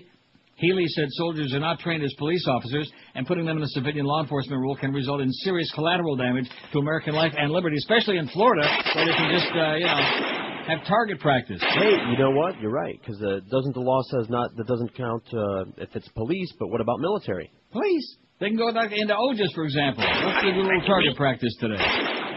People who catch the worst strain of avian flu can die of viral pneumonia and acute respiratory distress, according to MayoClinic.com. The disease has killed tens of millions of birds in Asia. Last week, the UN's health agency, the WHO, sought to ease fears that the disease could kill as many as 150 million people worldwide. We're not going to know how lethal the next pandemic is going to be until the pandemic begins, WHO influenza spokesman Dick Thompson said, according to the A&P. The consequences of an outbreak in the U.S. need to be addressed before catastrophe strikes, Bush said. The president said he saw things differently than he did as governor of Texas. I didn't want the president telling me how to be the commander-in-chief of the Texas Guard, he said. But Congress needs to take a look at circumstances that may need to vest the capacity of the president to move beyond that debate. And one such catastrophe or one such challenge could be an avian flu outbreak or too many people drinking avian water. Should avian flu mutate and gain the ability to spread easily from human to human, world leaders and scientists would need rapid access to accurate information to be able to stem its spread, he said. We need to know on a real-time basis the facts so the world scientific community can analyze the facts, he said. I take this issue very seriously, Bush said. I'm not predicting an outbreak, but just suggesting to you we ought to be thinking about it, and we are. Oh, my God. Well, there you go. They're all going to be goose-stepping pretty soon, man. You know something? I'm starting to realize that, you see, you people, the gun nuts who think that your guns, even your AK-47s and your Uzis, your whole arsenal of all your weapons and your, pipe bombs and whatever else you got laying around in the garage. Grenades, hand grenades. Your hand grenades. That's going to be safe when the tanks come rolling in. I got news for you, okay? Ain't going to happen. You won't be saying tanks a lot when that starts happening. 612 votes. They really believe in fairy tales has already got a big one. This is Neil Rogers. You failed. This is 560 QAM. True Hollywood celebrity music biography profile story. He ruled the rock airwaves for almost a decade. And the little bastard isn't even from this country. He was Bryan Adams. Thanks. Welcome to Inside the Behind, Bryan. Say about. What? Say about. About? Isn't that darling?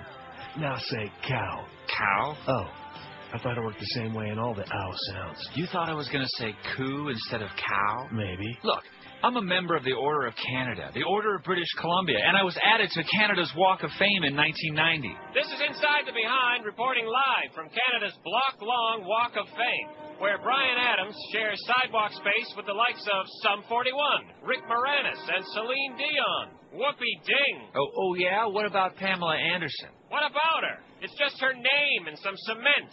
It's not like you can look at her jugs. I've had a boot enough of this. A boot! He said a boot! You were right, he is darling. Oh, you duh! Bryan Adams, Canadian. Isn't that adorable? It's a big, juicy, sopping wet look at show business. Tonight on Inside the Behind. Can't wait. Here's the facts from Jonathan in Plantation says, people turn to religion to try to make amends for all the really bad crap they pulled when they were younger. In a nutshell, guilt. Have a great day and keep up the good work, says Jonathan in Plantation. You want to put guilt on there? Sure, why not? How about guilt? I'd feel guilty if we didn't.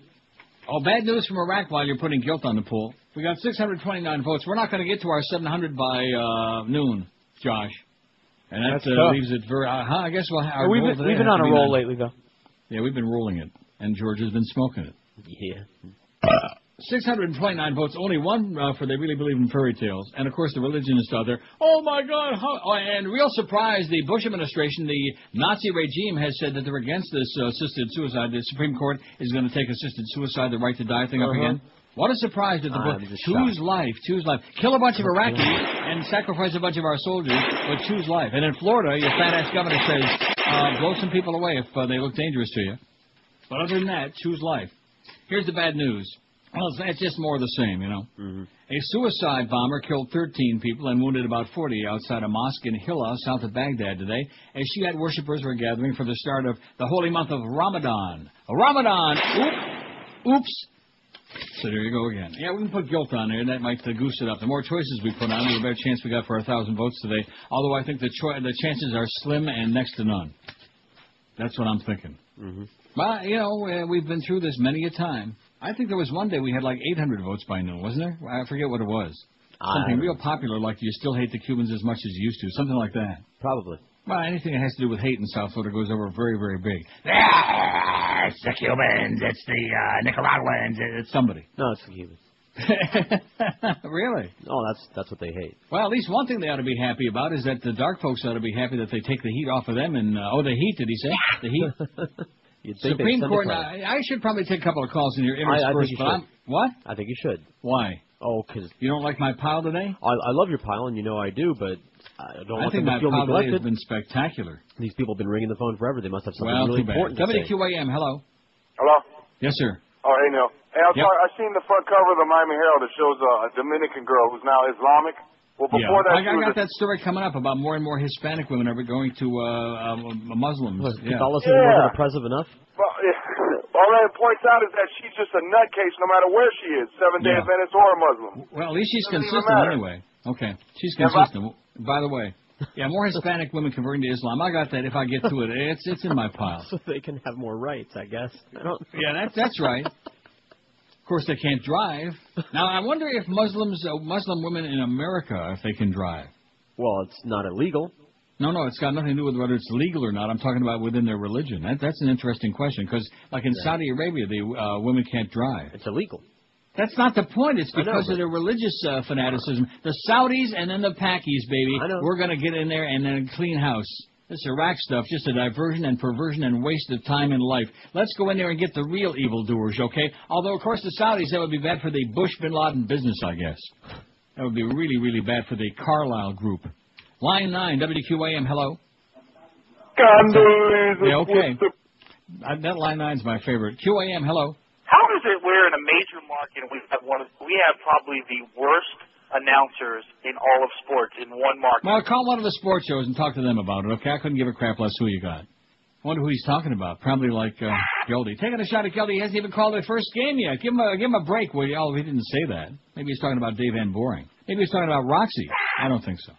He's got a point, but I mean, what does that have to do with the price of peanuts? Well, who cares? Hey, look what I just got off the fax machine. What's that? The fifth of the day. Man, 79, guns down fellow Worcester outside a synagogue. Oi!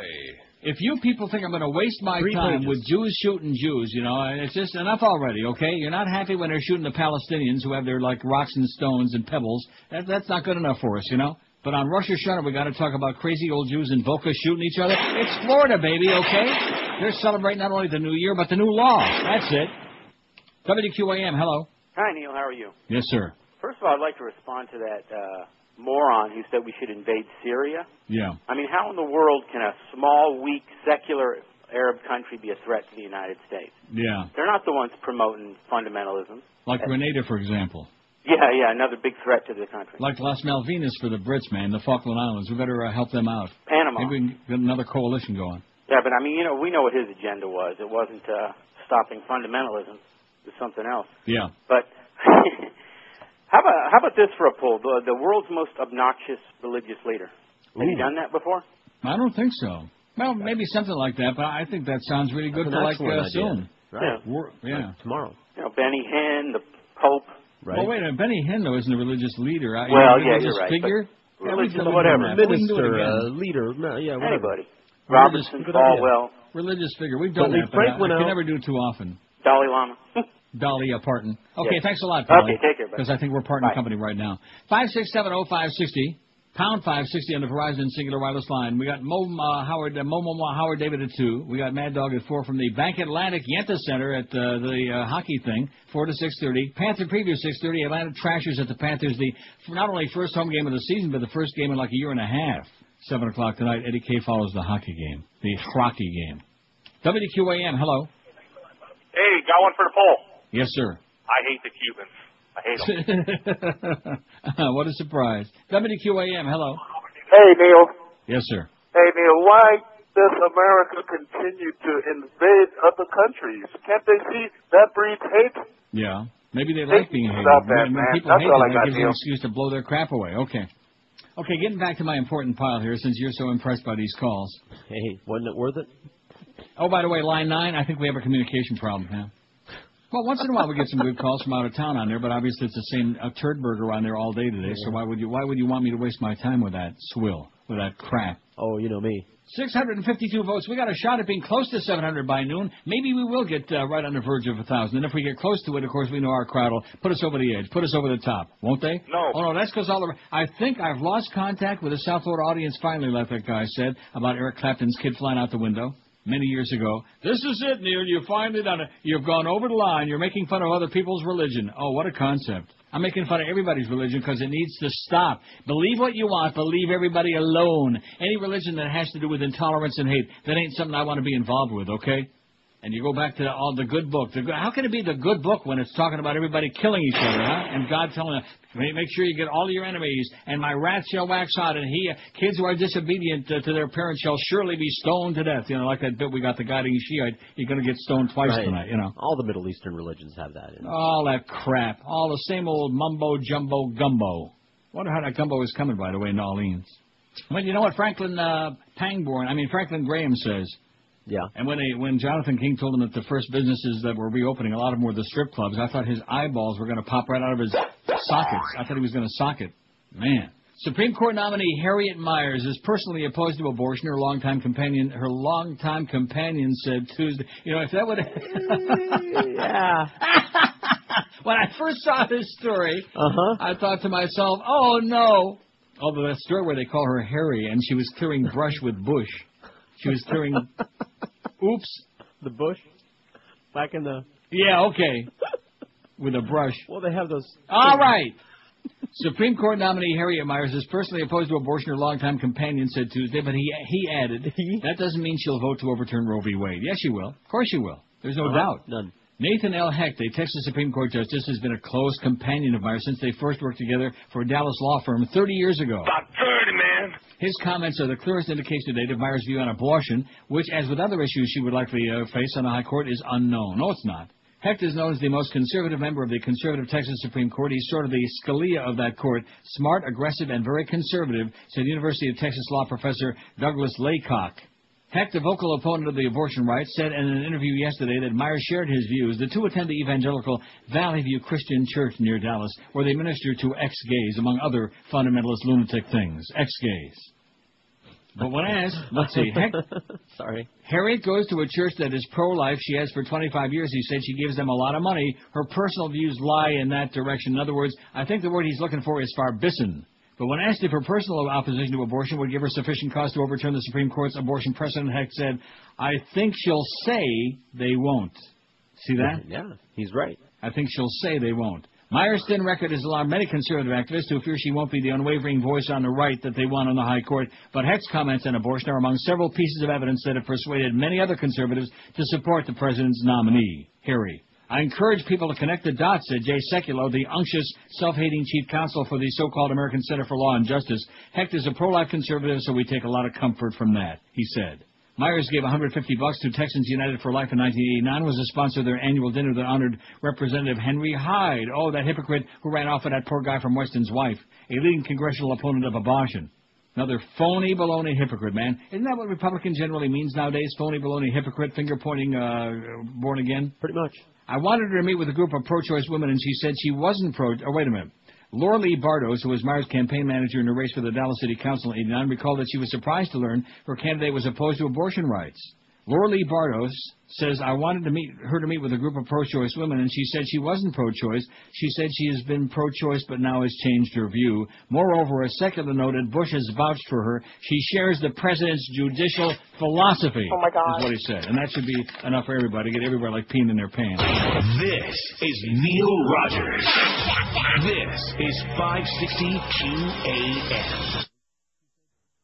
This is Head of Homeland Security Tom Ridge, advising you to put duct tape on your radio when I raise the warning color to pink for the Neil Rogers 12 to 1 hour.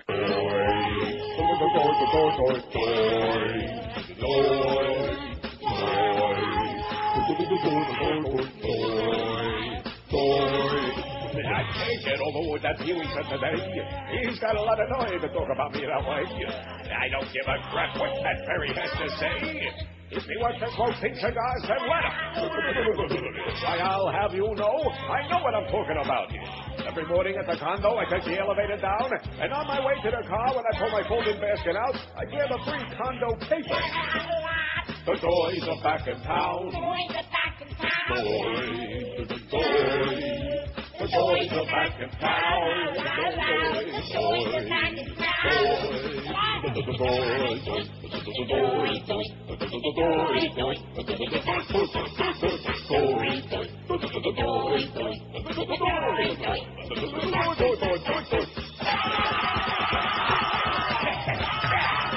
I said the boys are back in town.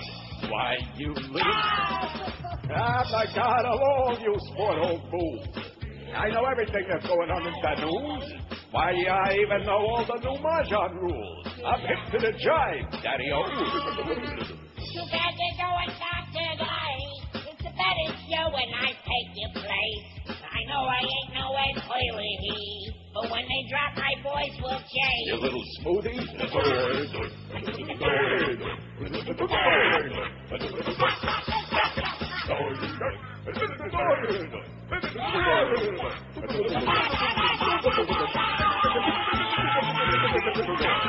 I'm definitely thinking top 5 of all time right there. Man. I could be wrong, but I'm thinking. It brings a tear. Aren't you thinking? Not usually. 683 votes on a poll so far, so we came fairly close to 700 by the top of the hour. We will not get to 1,000 today because the audience just kind of, probably because a lot of our audience are like celebrating Ramadan today. Right. Most people follow religion because of brainwashing, 200 of you said. Fear of death, 185. Weakness and need for a crutch, 178. Clutch your crutch. Stupidity, 43. That's starting to make a little move. Wanting to belong to a club, 40. Lack of common sense, 28. They really believe in fairy tales, 5, and guilt, 4. Guilt is making a quick move now. Now, is it Catholic guilt or Jewish guilt? No, that's There's always that big debate about which is the greater guilt trip. The Catholic Church lays on you or the Jews lay on you. Guilt. They should fight it out. There ain't nothing like... Oh, they already have for centuries, in case you haven't noticed. Matthew Rothschild in the Progressive Rights of... this is, I promise you, the last story about Harry Harriet, a crony for the court. But I think there are a few people out there like to find a little bit mo about this Nazi bitch. I mean, this wonderful young lady, old lady, dyke. After coming under withering criticism for cronyism, Bush turns around and appoints a crony to the Supreme Court. Other than being a successful corporate lawyer in Texas, oh, and don't forget she served one term on the Dallas City Council, Bush boasted, the only qualification that Harriet Miers had is that she's ridden the W-wave. She's been inside the sanctum sanctorum for quite a while now. She was Bush's personal lawyer in Texas. She worked as counsel for his 94 gubernatorial campaign. When he won, he appointed her to head the Lottery Commission. She also proved indispensable in carrying out a delicate assignment in '98, according to the Philadelphia Daily News. During Bush's re-election campaign for governor, she was put in charge of squelching rumors about Bush's dubious National Guard service. His campaign actually paid Miers $19,000 to run an internal preemptive probe of the potential scandal. When Bush became president, he made her staff secretary at the White House, then deputy chief of staff, then White House counsel. But that doesn't mean she's got the chops for the highest court in the land. Even the National Review Online acknowledged her lack of qualifications for the job. Being a Bush loyalist and friend is not a qualification for the Supreme Court, its editorial says. She may have been the best pick from within Bush's inner circle. It seems impossible to maintain that she was the best pick from any larger field. Less than a year ago, Miers' deputy chief of staff was handling the insipid Ask the White House interactive forum. On October 29, 2004, just 5 days before the election, Miers shilled for Bush. Here's part of that transcript. James from Mountain View, California writes, "Are we better off now than we were 4 years ago? Harriet Myers. Thanks, James. This is a very good question. I'm pleased to give you my views. The President's optimism and faith in the American people and our economy helped inspire a remarkable recovery. The President responded swiftly to the attacks on 9/11. Additionally, with victories in Afghanistan and the toppling of Saddam Hussein in Iraq and other efforts around the world, we are promoting freedom and democracy. So, James, as you can tell, I think we're much better off than we were 4 years ago.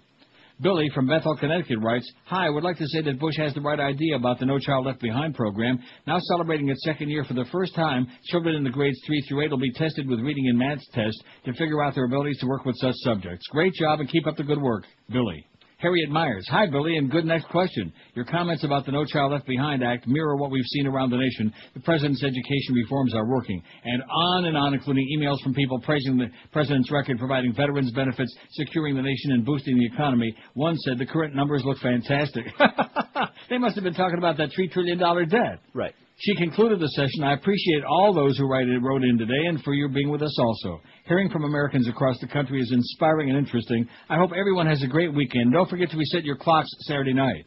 That's hardly the stuff of a Supreme Court justice, but you can bet that she'll be a down-the-line conservative on social issues. One clue dates back to 1993 when Myers, as president of the Texas Bar, tried to get the American Bar Association to reconsider its pro-abortion rights stances. Ann Gearin of AP reports. Another clue, she served on the board of directors of Prison Exodus Ministries in Dallas, which described itself as a place where ex-offenders learn how faith in Christ is the first step from captivity to freedom. So she was involved in ex-everything, ex-prison, ex-gay, you name it. And you can bet that she'll toe the corporate line. She's represented Microsoft, Walt Disney, and SunGard. She's spoken at conferences of the American Tort Reform Association, the business group that's been one of the prime movers against anti-corporate lawsuits. And she was a trustee of the Southwestern Legal Foundation, which is now the Center for American and International Law. The center appears to be in the pocket of Big Oil. Advisory board members on its Institute for Energy Law include several ExxonMobil executives, as well as representatives of Amerada Hess, BP, Chevron, ConocoPhillips, Hunt, Marathon, Occidental, Shell, and Texaco. According to the group ExxonSecrets.org, the Center for American and International Law has received $170,000 plus from ExxonMobil since '98. And like Roberts before her, she comes out of the executive branch, and justices with such a pedigree tend to lick the feet of the president from the bench. Oh, what a concept. That's especially disturbing now as Bush acts as though there's no check on his war-making powers. As White House counsel, Myers must have had a hand in delaying the legal process the Supreme Court has ordered for Guantanamo and in continuing to insist on the legality of rounding up U.S. citizens like Jose Padilla. She's a crony through and through with no experience whatsoever on the bench and no legal scholarship. If she's approved by the Senate, she will tilt the bench decisively toward the executive branch, whose aggrandizement has been the singular mission of Dick Cheney's. In an administration intent on accumulating executive power, Ms. Myers' views on and role in these issues will be important for the Senate to examine, said Senator Patrick Leahy, Democrat of Vermont. It's important to know whether she would enter this key post with the judicial independence necessary when the Supreme Court considers issues of interest to this administration. But Bush didn't nominate her for such judicial independence. He nominated her to be his and the executive's dependent for life. Well said there, Matthew Rothschild. How you like dependent for life? So all you people out there that are oblivious to this, here's a fax from somebody. It says, please let Boca Brian know that he could make a fortune selling the Doyser back in town as a single. I smell Grammy, says somebody. Or is that, do you mean I smell Grammy? Smell gravy. Oh, man, it must be that toe cheese, that toe jam. Jam on it. Well, there you go, 703 votes at 12:09. That's not bad. We got a little outside shot, don't you think? We're in Florida. We got an outside shot. Everybody does. Right. Quarters. Here we go. Let's hear it. Am I what? Still a conservative? Proudly so. Are you a moron? Abu Ghraib. Wow. Come on, George. Are you a moron? Absolutely. Oh, well, we know that. Tell us something we didn't know. Iraq seats to UN on referendum. Things are going so well over there. They were on the verge of another major psychotic episode. Politically, this is, aside from all the killings, of course. Iraq's National Assembly backed down today from controversial and possibly illegal plans to change the counting method for next week's referendum. After a brief debate, politicians voted 119 to 28 to restore the original rules for the referendum after UN lawyers warned Iraqi leaders that the last-minute changes fell short of international standards. The referendum, due to be held October 15, will decide whether to accept the draft constitution, which is backed by the Shia and Kurd majority. The Sunni minority generally oppose the current proposals and have been trying to gain sufficient support to have them rejected. Under the original election rules, if two-thirds of voters in 3 of Iraqi's 18 provinces vote against the referendum, it would have to be rewritten. In order to make sure a victory, Kurds and Shias changed the electoral law over the weekend so that such a veto would require 2/3 of the registered voters in the 3 provinces rather than just 2/3 of those who vote. They also ruled that for the Constitution to pass, only 2/3 of those who vote rather than those who are registered would be sufficient. That caused serious uproar among Sunnis, and yesterday the UN raised concerns about its legality. We've expressed our position to the National Assembly and the leadership of the government and told them that the decision that was taken was not acceptable and would not meet international standards, said Jose Arañez, a UN legal expert. Today's parliamentary vote restores the original rules. The U.S. and Britain hope a majority yes vote in the referendum will unite Iraq's disparate factions and erode support for the country's insurgency, allowing them to eventually begin withdrawing foreign troops. Right, your mama. You got a Chinaman's chance in Hades, baby. You're dreaming. Can you say civil war? Civil war. That's what's going on. 711 votes on the poll. All these bubmeyers. The worst part of it is he's doing it right on these important religious holidays. Talk about this disrespectful, nasty, fag, atheist bastard on the radio. Shame on you. Well, shame on you if you're still supporting all this insanity, all the killing and the bloodshed and hate. Hate, baby, hate. H-A-T-E. Jesse Jackson writes. I better do the break, huh? Right, not long. You don't want to cut Jesse short. Well, I got so much stuff. Roy Moore going to run for governor of Alabama. Roy Moore with a banjo on his knee. Let me tell you again, the Deep South is still dangerous. Vancouver's the best city to live in the world, so they say. More Hispanic women converting to Islam. Son and embalmed mother buried together. Nice. Kind of like Norman Bates. Washington schools banned some explicit dances. I just thought I would tease a little bit on some of these 85,000 historic toilet to cost $24,000. Ever paid $24,000 for a toilet? Well, how nice is it?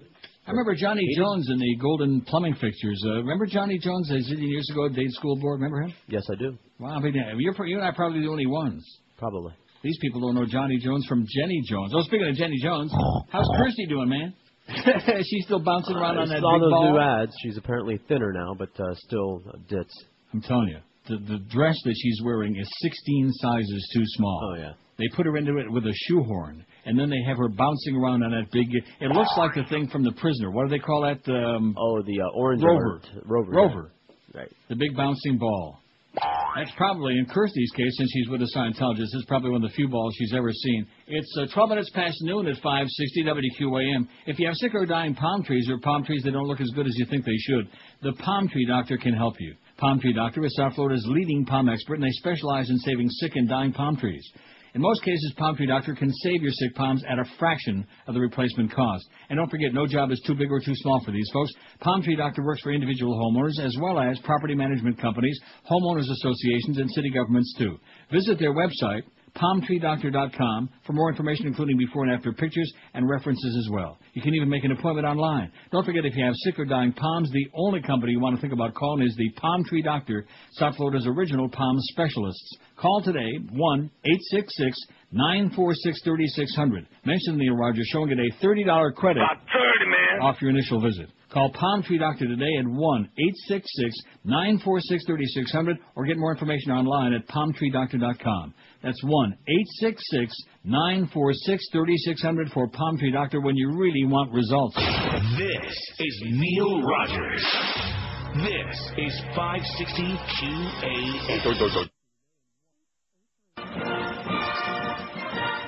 This is your Fox Nazi News Update with Hans Gruber. Good evening. The White House announced today that the center stations are now open to all registered Democrats to be processed for appropriate work camp assignments. This has been approved by the Pfizer court with the understanding that many Democrats are Jews and are bred like rats. Another victory for President Bush in his war against terrorism. Heil Bush. In another decision to rubber stamp new laws by order of Reich Marshal Ashcroft, the Supreme Court ruled today that all home computers not directly linked to the Department of Information will be confiscated. Dancing or listening to other than approved state marches will no longer be tolerated. Violators will be facing similar charges as those of accused protesters facing work camp imprisonment.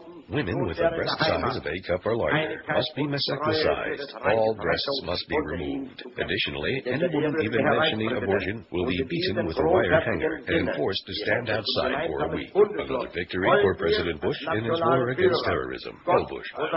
Our glorious President Bush will be attending the ceremonial burning of the U.S. Constitution and will be signing the Eli Lilly security bill into law as soon as the White House is rebuilt after last month's devastating al-Qaeda attack. Another victory strategy for President Bush in his war against terrorism. This has been a Fox Nazi News update. Fox Nazi News. Stay comfortable and leave the thinking to us. How come I don't play that more often? I don't know. I'll be damned. Well, it's kind of like network, you know. It's like a prophecy. Just like the Bible, man. The prophecies are coming true. We're in the end times. At least the end of all your freedoms, anyway. And if the Democrats cave in on this one, on this hairy guy, woman, you'll see. Adios, Roe v. Wade, baby. They're not going to waste. They're not going to let any fetuses grow under their feet. 734 votes on the poll. I don't think we're going to get anywhere near 1,000, but that's because we've been, we just haven't put the pedal to the metal. You know what? Who cares? Josh has got a good point. We've been kicking serious ass on that. In addition to which, the shows this week have been so spectacular, if I do say so myself. I don't know why. Maybe because I'm going on vacation next week. Maybe that's it. Think that's it? So I can expend a little bit more energy this week? Blow it out. Your ass. 734 votes. Most people follow religion because of brainwashing, 211. Fear of death, 196.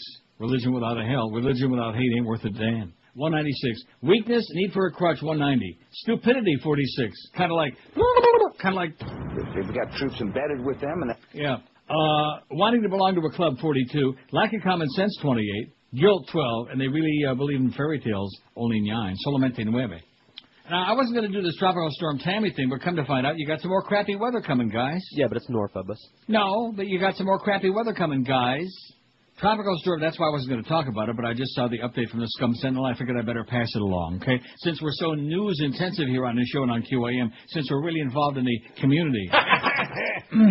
Tropical Storm Tammy formed just off Florida's east coast today and could bring tornadoes, heavy rains, and coastal erosion to northern Florida and parts of Georgia and the Carolinas later in the day. And God is really especially pissed off at Georgia. All them crackers, all them rednecks up there in the trees in Aintree, and all them Beasleykin who are still picking it up there.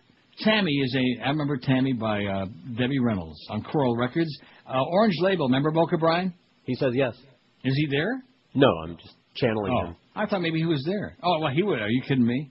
Tammy is a minimal tropical storm, said Steve Letro, meteorologist in charge of National Weather Service in Jacksonville. The forecast movement will keep the worst of the weather offshore. Tammy, with winds of 40 miles an hour, was centered about 20 miles east of Cape Canaveral at 7:30 this morning, was moving to the north-northwest at 16 mph. It was expected to continue moving parallel to the coast in that direction while gradually slowing its forward motion. But, meanwhile, a flood watch is in effect in South Florida through tomorrow morning because of a storm system that could dump, through Friday morning. Did you get that? Got it.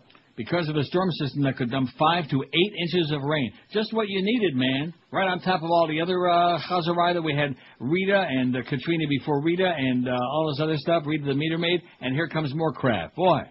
While some of the weather will be associated with Tammy to the north off the central Florida coast, a low-pressure system in the northeastern Gulf of Mexico is being blamed for much of the rain. A complicated upper atmosphere low-pressure system in the northeast Gulf of Mexico is expected to cause a series of disturbances to move north from the northwest Caribbean across South Florida, beginning tonight, the Weather Service be saying. Beginning tonight. You got it? Got it. In addition, a front is expected to move into the northern Gulf of Mexico late this week, creating a very favorable situation for more heavy rainfall across South Florida. Oh, it is getting so ponderous, isn't it? Ponderous, man. Squally conditions are scheduled to arrive by this evening.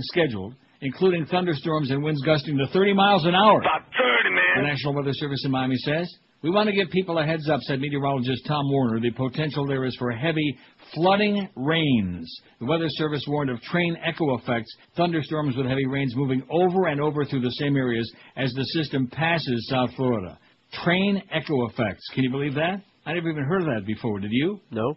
The South Florida Water Management District said it has lowered canal levels in anticipation of heavy rains to prevent flooding. The stormy weather should taper off by Saturday when forecasters say it's only a 40% chance of rain. More intermittent showers should roll in through the day today. Oh, boy. It's going to be nasty. It's going to be brutal. It's going to be Florida, baby. It's going to be Florida. I threatened to read the Jesse Jackson column, didn't I? You did threaten. I still got so much stuff here, man. Well, we should take a real quick call. WQAM, hello. Hey, Neil. Yes, sir. Hey, I just wanted to tell you, man, I was on that website last night. You guys do an excellent job on that. Yes, we do. It was quite fun listening to all the noises, man. I sat there for an hour playing around with it. Great. All right, dude. Hey, have a good day, man. And the price is right, too, Pally. Oh, it's excellent, man. Okay, see ya. Thanks, Neil. Hey, there's a guy who enjoys all your hard work, Josh, and Eric, and even some of ours, me and George, whatever we do. Yeah. Well, we come up with those great stories. Oh, there's the phone. That means Boca Brian's just downstairs. Ask me if I'm going to go run and get him. Are you going to run down there? No. No, that's something to look forward to tomorrow when we have the Goyamar back in town. That's his sequel. Jesse Jackson writes, okay, the voicemail can pick up any time in there. It's very annoying hearing that stupid phone. I hate that. No, not that phone, not the Pronto. Oh. That one's not going to ring no more, by the way. I fixed that on this machine. Ah, damn it. Yeah, see, on my new machine. It's a great machine, man. Made us all feel European. It's a good machine. Eased out of the Big Easy, says Jesse Jackson in the Chicago Sun-Times.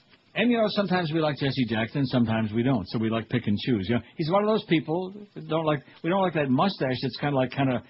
In fact, I think only Hitler had a worse mustache, don't you? Oh, I don't know. There have been so many. How about Avery Shriver? No, I'm not talking about big and bushy. I'm just talking about, cockeyed, bizarre. Well, maybe he has a cleft palate. I didn't know he painted.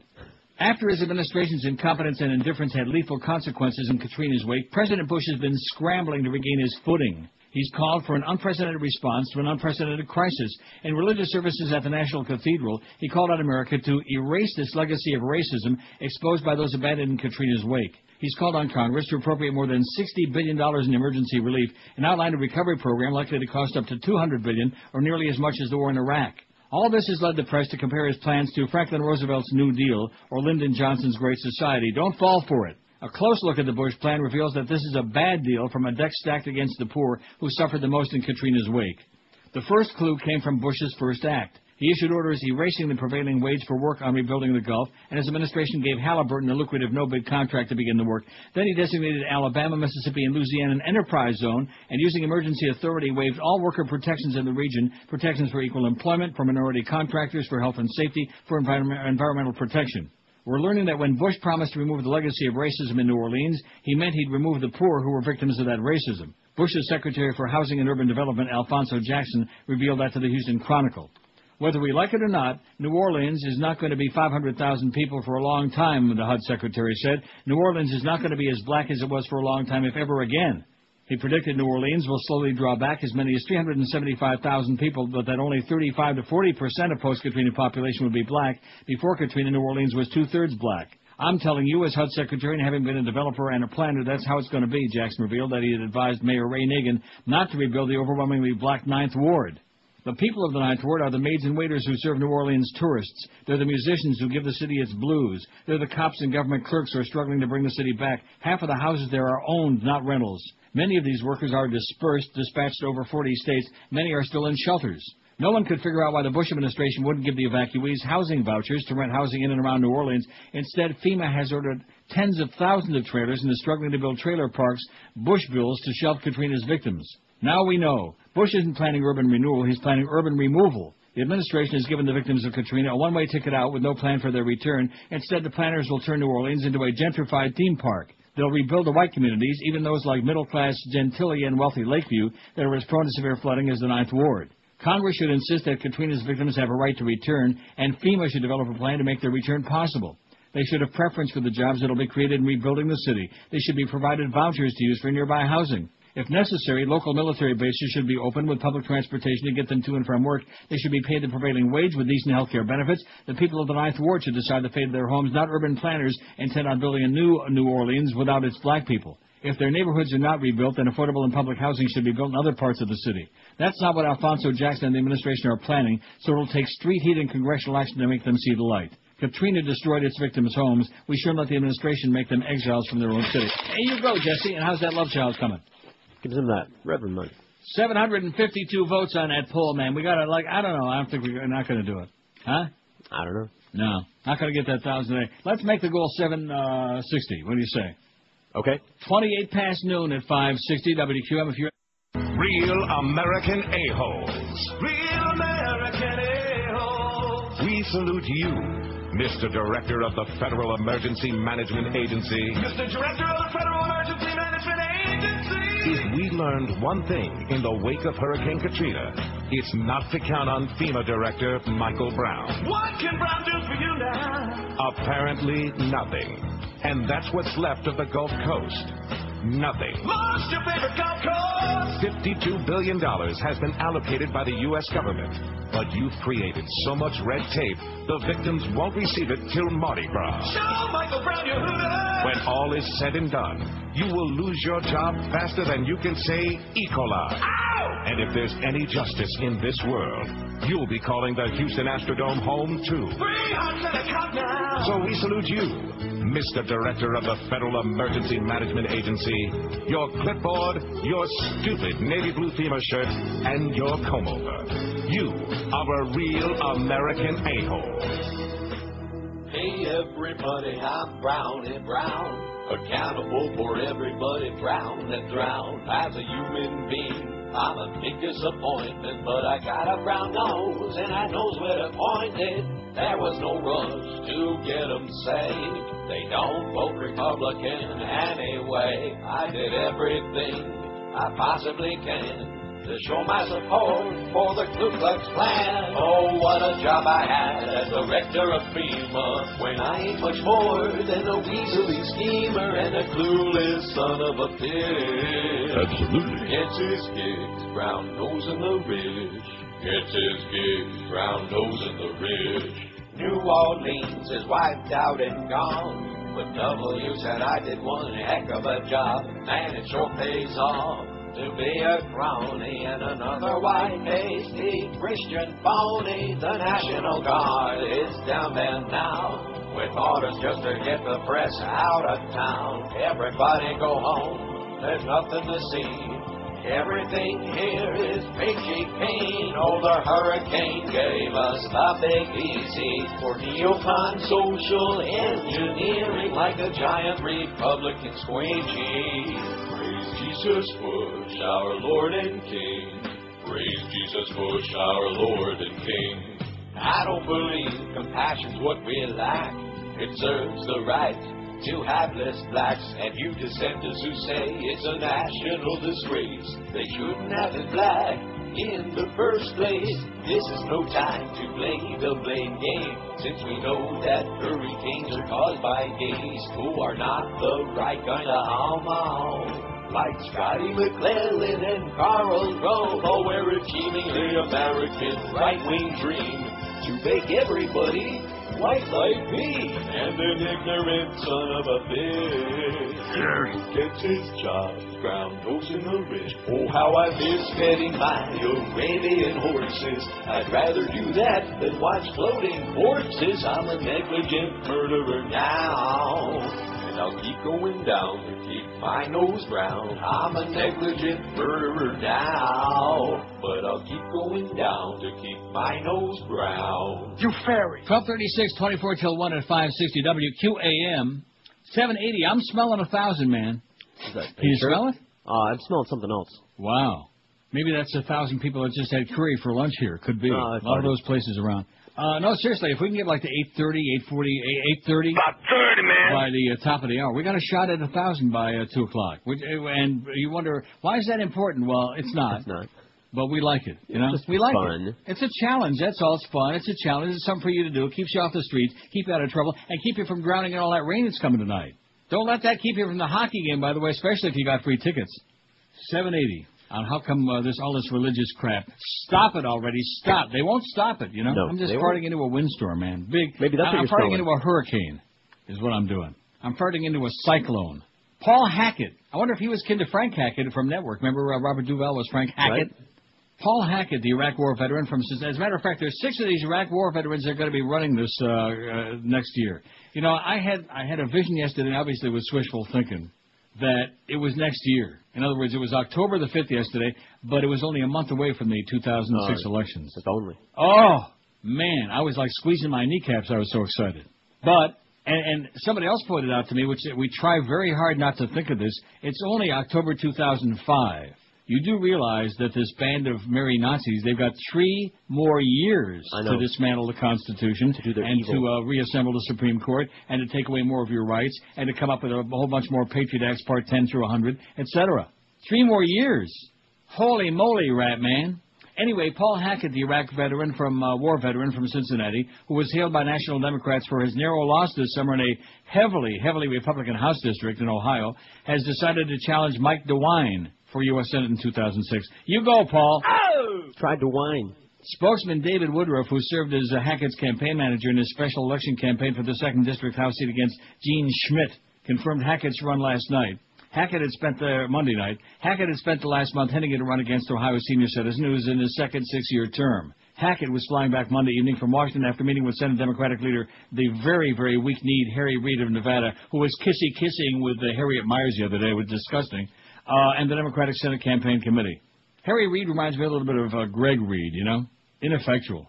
Reid's spokeswoman, Tessa Heffen, would not confirm or deny the meeting Monday, but Woodruff later said Reid gave Hackett the confidence to run. He found overwhelming support from the leaders of the Democratic Party, campaign organizations, and staff, Woodruff said. DeWine campaign manager Matt Carl said DeWine has a good record as a senator, yada, yada, yada, et cetera, and so on. Hackett drew national attention by getting 48% of the vote August 2nd in Ohio's 2nd District, which voted 64% for Bush last year, at least according to the Diebold tabulations. Schmidt and other Republicans have said in the summertime special election for the House should not be considered as a bellwether for other congressional elections. Well, we'll see. Time will tell. And Mike DeWine, go to hell. Speaking of people that are going to burn in hell, oh, now they have at least 30 wounded. And look at that. About 30, man. In Hilla. New numbers. This looks even more severe. The new numbers, 20 dead and at least 77 people wounded in that bombing. I just said 30 dead at the bottom of the screen, so you better get your act together. Is this that idiotic bitch who I can never think of her name? Which one? Seriously. Compared to the way I feel about Soledad, I love Soledad compared to this bitch. It's the one I'm thinking of. You know who I mean? Yes, I do. No, it's not her. This is Mrs. Limbaugh. Right. Sorry, that's what I thought you were talking about. What? Don't apologize to her. No, I can't stand her either, but she's not in the same league with that other one, the one in the afternoon that now thinks she's a commentator. What the hell's her name? I don't know. It begins with an H. Harry. As in Heil Hitler. Roy Moore, speaking of Hitler, announces a run for governor of Alabama, speaking of all this political stuff. You're a little bit too newsy today. Too bad. Too freaking bad, okay? I am working my big, old, fat, faggoty ass off to put some meat on the table today. You know what I'm saying? I brought some meat to the table. What kind? For once in my life. Pork? 793 on it. We're going to have 800 by the time we finish this next break. What do you think, Josh? We got a shot? Of course. Lean on it. Push it. Ousted Alabama chief. That's what Duff said. Oh, Duff's in budget meetings today, by the way, and that big raise for Josh had better be coming through. I'm going to be on a rampage. If I come back from vacation after next week and find out Josh didn't get his raise, there's going to be serious hell to pay Duff and Clarence and Greg. I say Matty Bell takes a 50% pay cut and we give it to Josh and George. I like I'm it. rich. What's wrong with that? Nothing. He doesn't do a damn thing except waddle around there, come up to your kneecaps, okay? Just licking people's kneecaps. Matty Bell, my ass. Ousted Alabama chief. Well, I better save this for after the break, because after the break, it's 793 right now. If we don't have 800 votes after the break, then Matty Bell is going to have wild sex with Greg Reid. This is Neil Rogers. Right on the air. This is 560 QAM.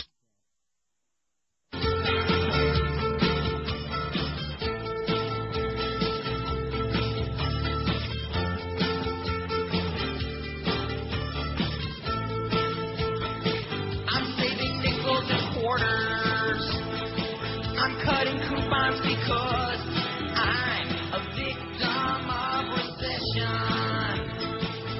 Buying from discount stores, and I don't know if I'll get through it.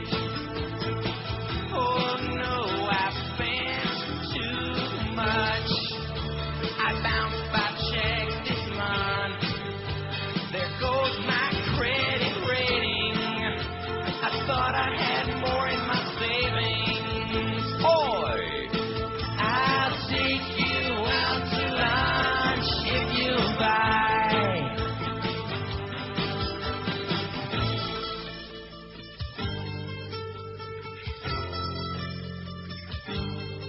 It's a soft economy.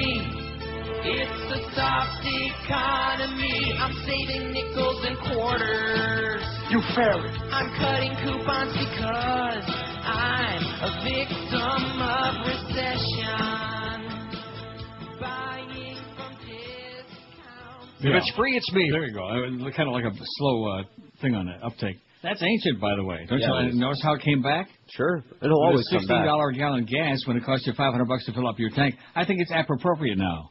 8:11, man, and it's still 14 till 1. We got a hell of it. We got a shot, as Jimmy Johnson would say. And now in Florida, everybody's got a shot. That is heavy duty. Yeah, let's go to lunch if you're going to buy. I love that line. That's what made me think of hockey season and your close personal friend who's going to buy you lunch one of these days. Yeah, right. When the straitjackets come back to town, he's going to pat you on the shoulder and say, come on, Georgie, let's make amends and let's go out to lunch. Men's amends. You're buying. His wife can take me out. She's great. What a shame. Mm-hmm. Roy Moore announced his run for governor. Ousted Alabama Chief Justice Roy Moore announced his return to the political arena Monday, declaring himself a Republican candidate for governor in 2006. Oh, my God. Amen. God is the operative word. This is a certifiable crazy person. Like that. Moore, who was removed from office for refusing to obey a judge's order to remove a 5,300-pound Ten Commandment monument from a state building, announced his candidacy before a cheering hometown crowd in the county where he first gained attention as the Ten Commandments judge. He be the judge. We live in a crucial time in our history, a time when our rights are being eroded, while the real problems in the state are often ignored, Moore 58 be saying. As our taxes continue to rise, the education of our children continues to decline, Moore said, and at a time when morality seems to be disappearing, our courts are preoccupied with telling children they can't pray and telling public officials they can't acknowledge that God is the source of our morality. Moore said his campaign could be summed up with one theme: return Alabama to the people, to the peephole. In a bit of political showmanship, Moore signed a poster-sized contract spelling out his campaign platform. He criticized federal courts, Montgomery lobbyists, lawmakers, and tax increases. He promised to protect Alabama from gambling, immorality, and same-sex marriage, of course. He called for term limits for legislators, a prohibition on legislators holding other government jobs, and legislative sessions every 2 years rather than annually. Like most peoples in this state, he said, I feel safe when the legislature is out of session. How do you like that? William Stewart, a political scientist with the University of Alabama, said Moore sparked memories of former Governor George Wallace because of his fiery rhetoric lambasting federal officials. Stewart said Moore, like Wallace, knew how to stir up a crowd with his issues, even those that are out of a governor's control. There you go. That good old fire and brimstone, baby, like all these phony balonies, these Betty Hans and Jerry Falwells and all these other screaming preachers on there, these screaming memes, Jimmy Swaggart. I have sinned. Yeah. Whatever happened to Paul's crotch, by the way? I guess somebody got to it. I guess. Never heard no more about that. Boy, they sure shut those people up that guy fast. Mm-hmm. Almost as fast as Merv Griffin shut up Denny Terrio. How do you do that? Can't tell you. 817 votes. Gagged him? Most people follow religion because, I'm not going to read the result of the poll right now, but 817, we got, like I said, if we can get to 840 by the top of the hour, I'd say 1,000 is within our grasp. We can reach it, we can grab it. We can reach right out there and grab the brass ring and that thing. Now, this is something that you're highly interested in because George aspires to get there a lot of South Florida eventually someday. That is when Matty Bell gives him 2/3 of his salary and gives the other 1/3 to Josh. Vancouver is the best city to live. How you like that, eh? Yeah, been hearing good things. According to a new survey, there are all these surveys, all these studies, all these organizations, keeps people off the streets, I guess. You know, everybody, Mach 11. What is it? Mach 11. That's what the Japs say. See, I'm getting, even my Yiddish is getting bad. Couldn't you be a little more Jewish, Neil? It's interesting, years ago, the reason I say that is because years ago on WS News, there was an old bag called into Steve Kane and said, Steve, couldn't you be a little more Jewish? And from what I'm hearing, he couldn't be any less Jewish than he is now. Now that he's born again and he's adopting 18 dark-complected kids and got all those phony body parts and seen the light. He has seen Jesus. Vancouver is the world's most desirable place to live, according to this new survey, while Papua New Guinea's Port Moresby is at the other end of the scale. It's the pits. It's at the bottom. It's at the ass end. How do you like that? Gee, New Guinea. The Canadian city, Vancouver, nestled on the Pacific coast, was one of 4 locations in that country to rank at the top of the economic... One of the 4 locations in that country to rank at the top of the Economist Intelligence Unit's Livability Survey, which looked at conditions in 127 cities.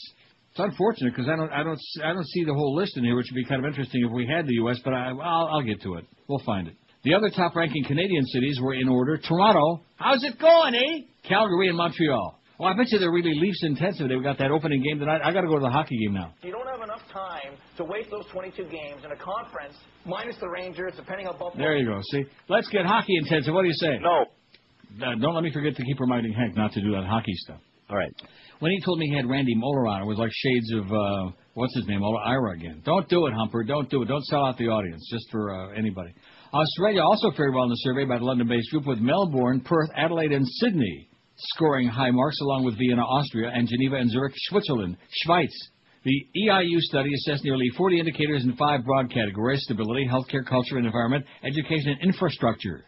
In the current global political climate, it's no surprise that the most desirable destinations are those with a lower perceived threat of terrorism, said John Copestake, editor of the report. Joining Point Moresby at the bottom of the list were Algiers, Algeria, Dhaka, Bangladesh, Karachi, Pakistan, and Lagos, Nigeria, all ranked poorly. The EIU said 10 cities, all in Asia, Africa, the Middle East, had aspects of daily life that present challenges like, suicide bombing, things like that, rampant poverty, things like I'm dying over here. that.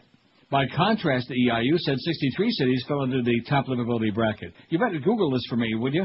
All right. After the show? Not now, because tomorrow I want to talk about the rest of this. Don't we have this on our website? Didn't I email this to you? I'm sure I did, Josh. I'm sure you did. Well, so we'll expand on this, and then you can fax it to me in the morning.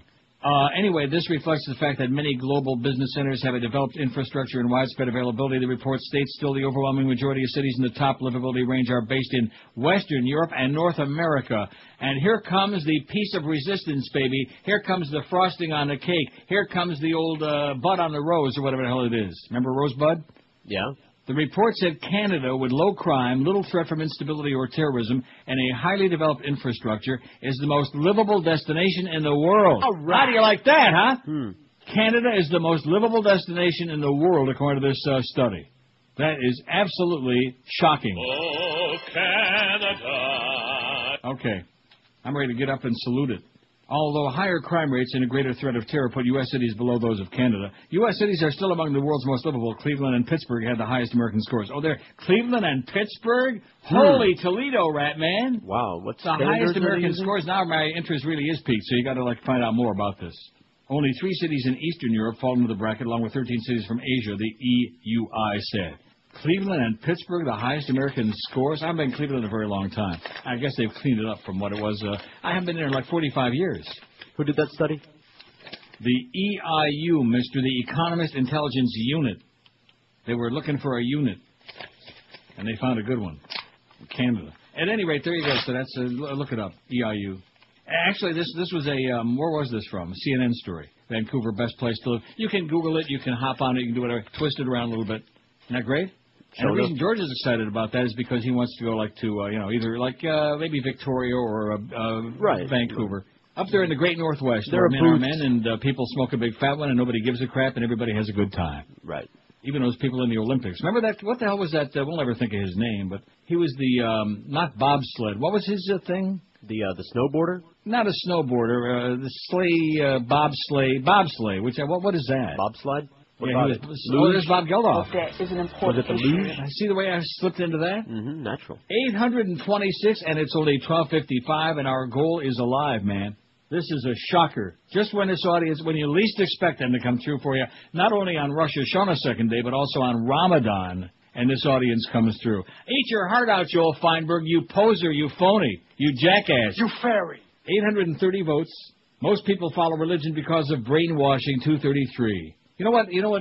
One word for Joel Feinberg. I had some words last week. One word. Okay. Wannabe. Wannabe. You're a wannabe, Joel. We don't care if you got $87 gazillion. Give it all to the Dolphins, okay? They can use it. Give it all to the Panthers. Oh, that's right. We got the Panthers. Because we got Yeldy and Red Deer Randy. I wonder how it is in Red Deer. Of course, having known him, it probably answers my question. Brainwashing, 233. That's what gets this religious perpetuated crap. Fear of death, 222. Weakness, need for a crutch, 214. Stupidity, 52. Wanting to belong to a club, 47. Lack of common sense. Look how many votes that's got. About 30, man. Guilt, 17. And they really believe in fairy tales, solamente 15. Oh, very good on that. Espanol with the numbers this week, right? Yeah. Only 15. This is Neil Rogers.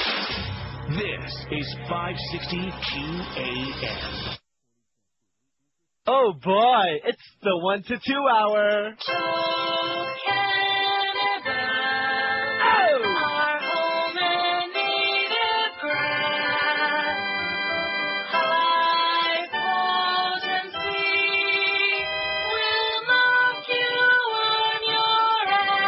Rectum.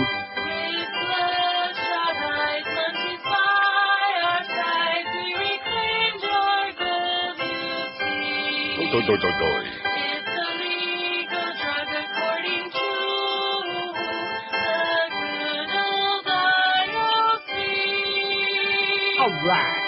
God made the tree.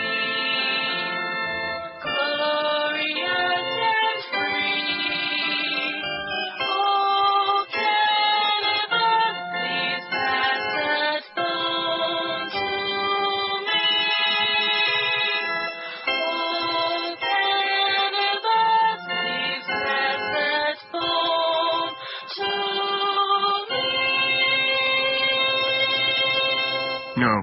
It's 1 o'clock at 560 WQAM. 843 votes. It's in the audience's fine hands. It's in your hands to see if we get to 1,000 by 2 o'clock. I think that probably will be like on the front page of every newspaper in North America.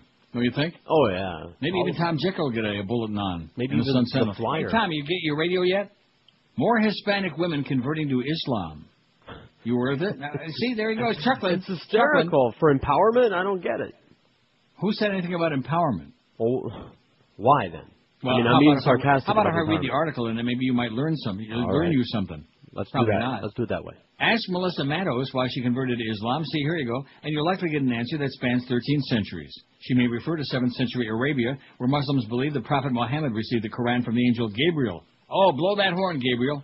Or she might describe Islam's golden age in medieval Spain. Or she'll recall September 11, 2001, when fear and curiosity drove her to read about Islam on the internets.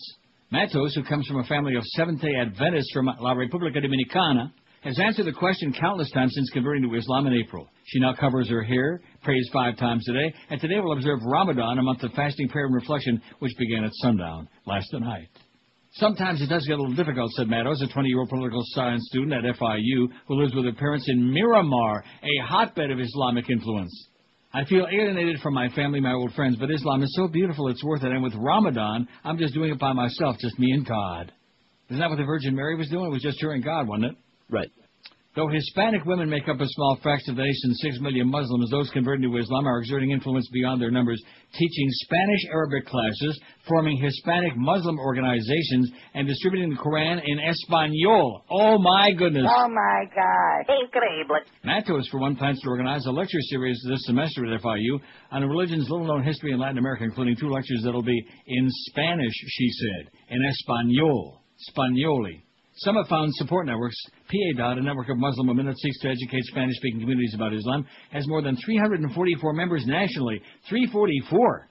Wow, we could probably fit those people into a phone booth. Other groups like the Latino American Dawa organization, which was formed in 1997, promote the legacy of Islam in Spain and Latin America. It's a movement that is growing, especially in urban areas, said Manuel Vasquez, a professor of religion at the University of Florida. It's part of the cross-fertilization that's occurring among immigrant groups.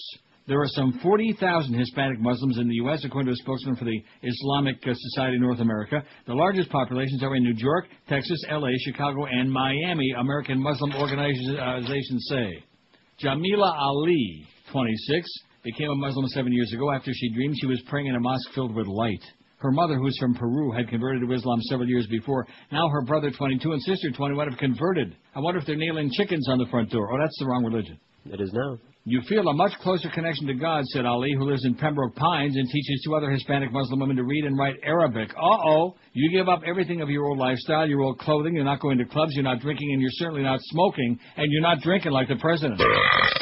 Islam's growth among Hispanic women may result from the broader Muslim outreach following the 9/11 attacks, said Aisha Musa, an assistant professor of religion at FINU.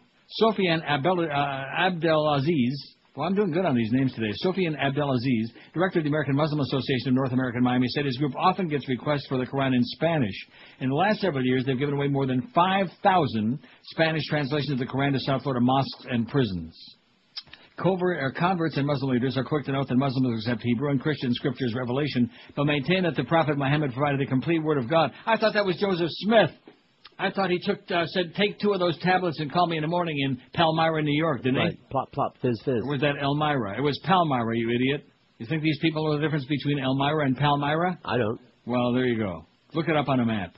Muslims follow the Quran, the holy book revealed to Muhammad. Islam's 5 central tenets include professing faith in God and His Prophet Muhammad, performing daily prayers. They're rocking, they're davening on those shmatas, man. They're going nuts. Showing charity, fasting during Ramadan, and making Hajj, or pilgrimage to Mecca, Islam's holy city in Saudi Arabia. Oh, Saudi Arabia! Hoo-hoo! Wouldn't it be nice if we could arrange for them not to be able to go there, because Saudi Arabia wouldn't be there no more? Wouldn't that be nice? There'd be just a long cube, so we can get all that oil. Islam spread rapidly after Muhammad's death in the 7th century. Today is one of the fastest-growing religions in North America, scholars say. Hispanic converts in urban areas say it has become easier to find like-minded communities.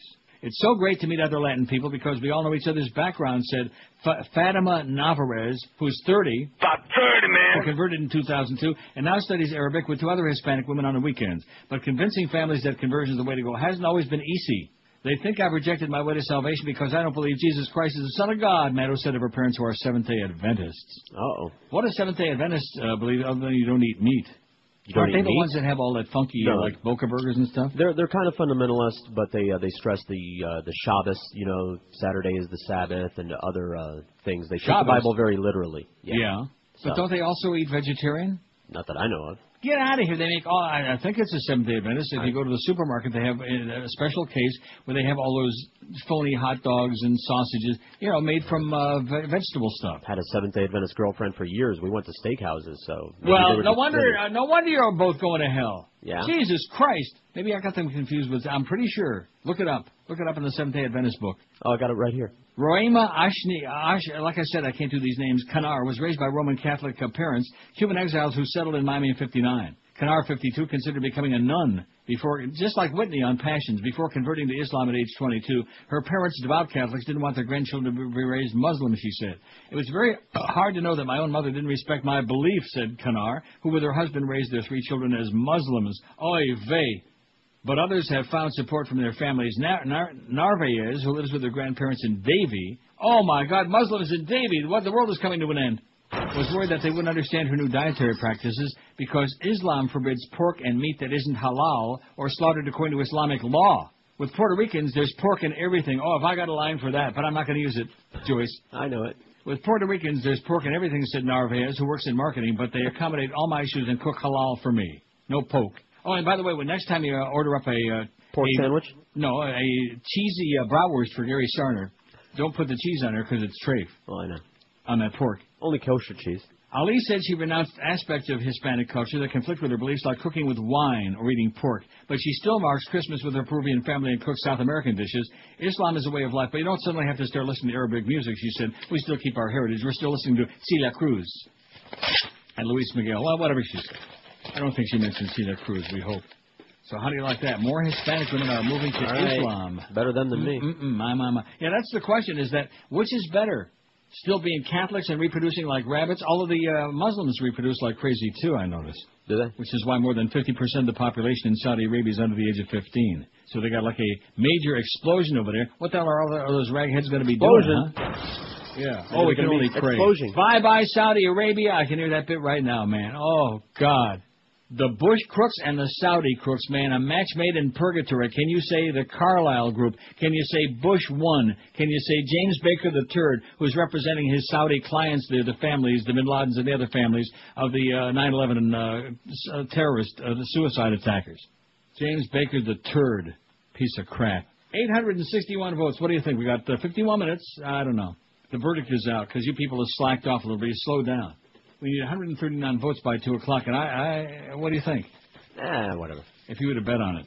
Yes? Call up Eddie K and see what the odds are. Get the morning line. Don't forget about those cities. I want to get a whole thing on it. It's Cleveland and Pittsburgh. Just a preliminary, because I did a search, and the source of that study wants money for any report that you get from them. Get out of here. So I'm looking, elsewhere, but so far, no luck. Money my ass.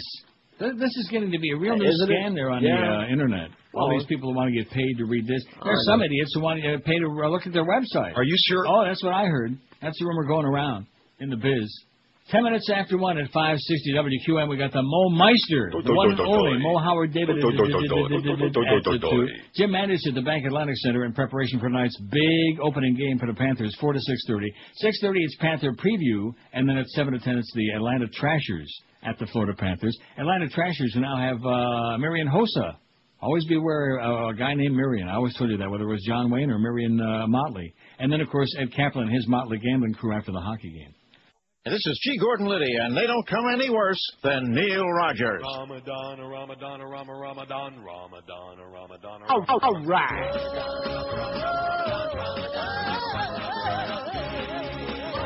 Increíble.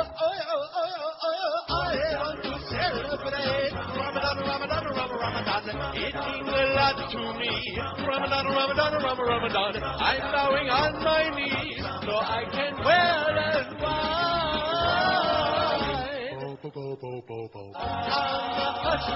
Muslim all the way. I pray for painful death through pigs in USA. My religion says that you must die in the sky.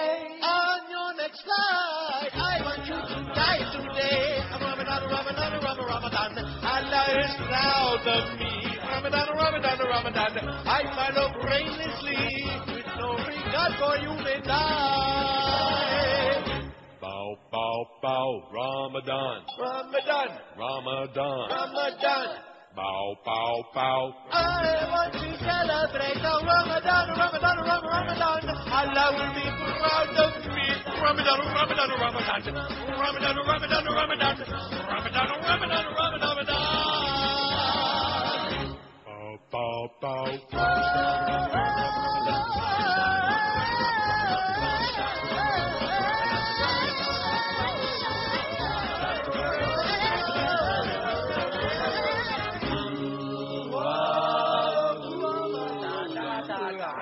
Absolutely. You know, these people that are like, it reminds me of shopping for religions, you know? Like Bob Dylan was doing there, and the Beatles were doing there for a long time, shopping for a new guru and a new religion. Cat Stevens, since he's wearing a Cat Stevens. Oh, I got some that Cat Stevens thing that I never play. That's right. Hello, this is Albert Ryder from Taliban Records inviting you American infidel to buy latest Cat Stevens collection. You know Muhammad is right.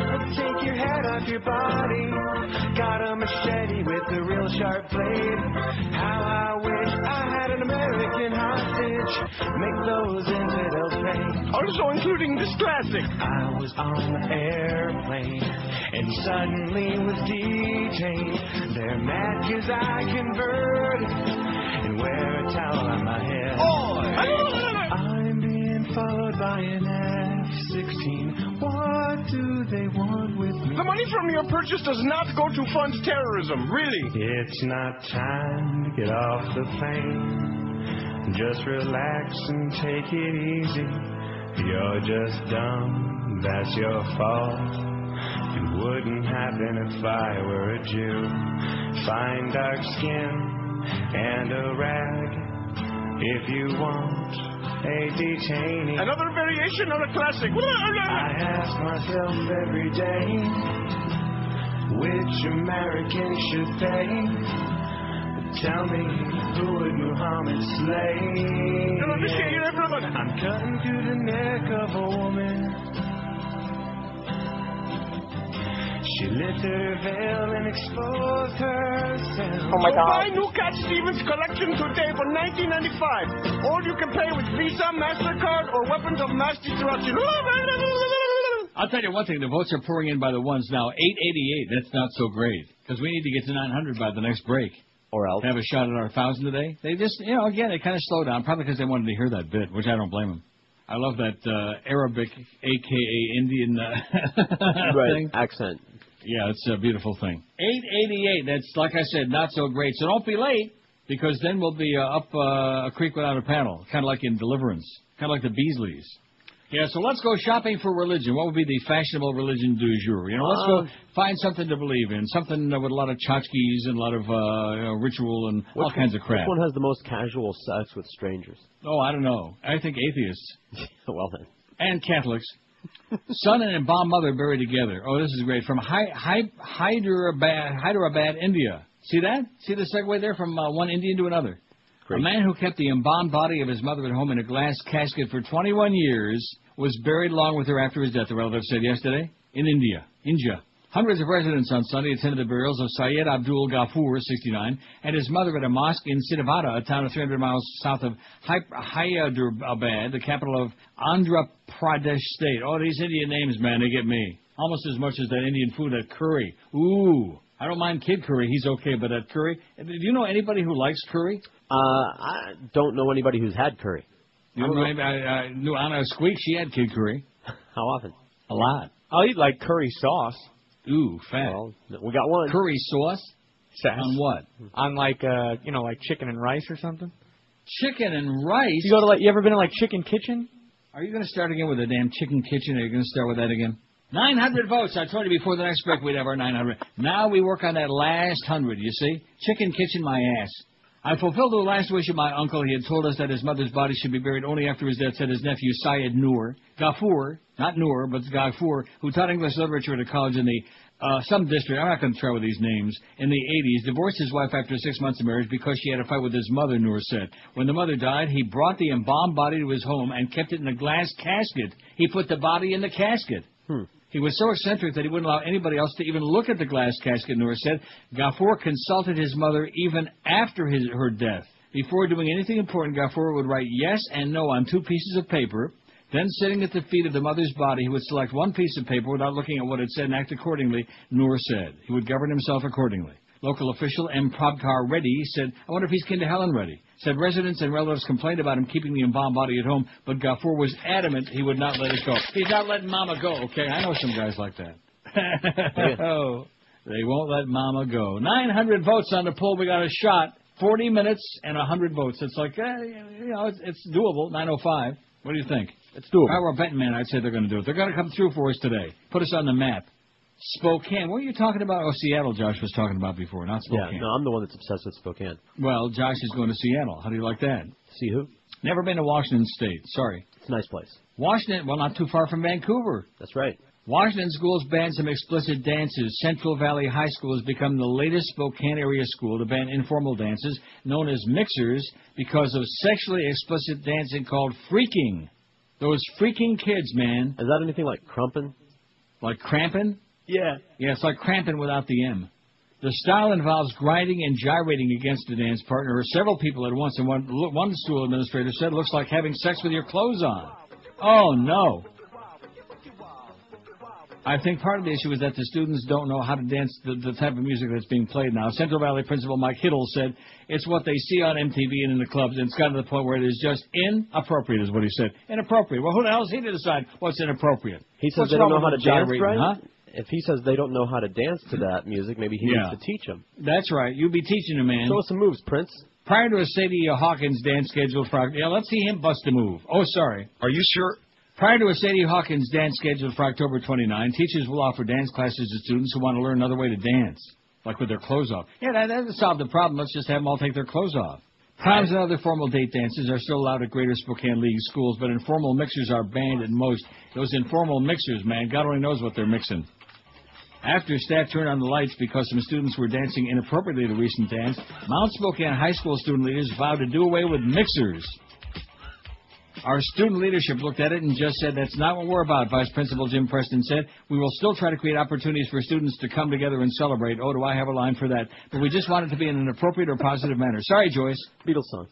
Shadle Park, Ferris and Lewis and Clark High Schools all banned mixers. Oh, whatever. This is what we're worrying about, okay? We got all these people dying in Iraq. We got like hurricanes, global warming. The polar ice caps are melting. People are starving to death. Gas is $80 a gallon, and we're worried about kids dancing inappropriately, okay? That's America for you, baby. And God forbid that somebody might have a pin joint in their ashtray. That's America, man. It's just, like that article we had on last week on the website. I hate America. What it is now. Mm-hmm. Not what it used to be, but what it is now. Oh, how sad. Oh, Lindsay Lohan. We better get that on right away. Oh, yeah, that's important. That's big stuff, man. Lindsay Lohan and 2 other people were taken to a hospital Tuesday after the actress' black Mercedes convertible collided with a van in West Hollywood, California, authorities said. Witnesses said Lohan was trying to avoid paparazzi photography. This sounds like Diana. It does, but she walked away. Well, couldn't we, switch it all around? Not that I really care about Diana. Don't get in that Mercedes. Princess Di, we're begging, please. Paparazzi's coming after you. You're gonna crash into a wall. No more rich guys for you. Rich Arab. Princess Di is gone. Oh, Princess Di. Princess Di is gone. She's really gone. Went into a tunnel. Hello, wall.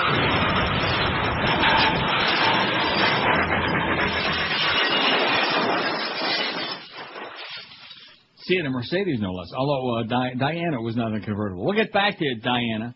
Lohan and a female passenger in her car suffered minor injuries, said L.A. County Sheriff Sergeant Diane Hecht. The driver of the van, which was knocked into a parked vehicle, suffered moderate injuries. The identities of Lohan's passenger and the male driver of the van were not immediately released. The accident was witnessed by a number of people, including a reporter for the syndicated TV show The Insider. Insider reporter Victoria Ricano told the AP she saw Lohan and a passenger run into an antique store immediately after the collision. Javier Ramirez, who works at the store, said he recognized Lohan. She was very upset, Ramirez told the AP. She kept saying, "Oh, my God, oh, my God. Oh, my God, oh, my God, oh, my God. I can't believe it," she said. Oh, my God. Ramirez said Lohan and her passengers left after a few minutes, and although both were shaken up, neither appeared badly hurt. Television news footage showed a badly damaged black Mercedes outside the store with both its driver and passenger side airbags inflated. How do you like that? The Sheriff's Department said the driver of the van appeared to be turning in front of Lohan's car when the vehicles collided. There was no evidence that booze was involved in the crash, but who the hell knows? And who the hell cares, right? Why did I even waste my time with that? Anybody care about her? No. What is that? Look at that. I just reached over to do something, and it just automatically, fired up. I think it must be in honor of Ramadan. And okay. What do we got on there? We got about a half hour, a little over a half hour, 9:28. That's kind of great. We need 72 votes in 34 minutes. That's a little over 2 minutes. Like one every, how many seconds? About 30, man. Seconds. If we can't do that, we might as well shut this damn station down. Just shut it off. Now, I don't want to count my chickens before they hatch, but have we gotten through the entire day so far with an audio vault malfunction at the junction? Yeah, we have. So in other words, they fixed it, huh? It looks that way.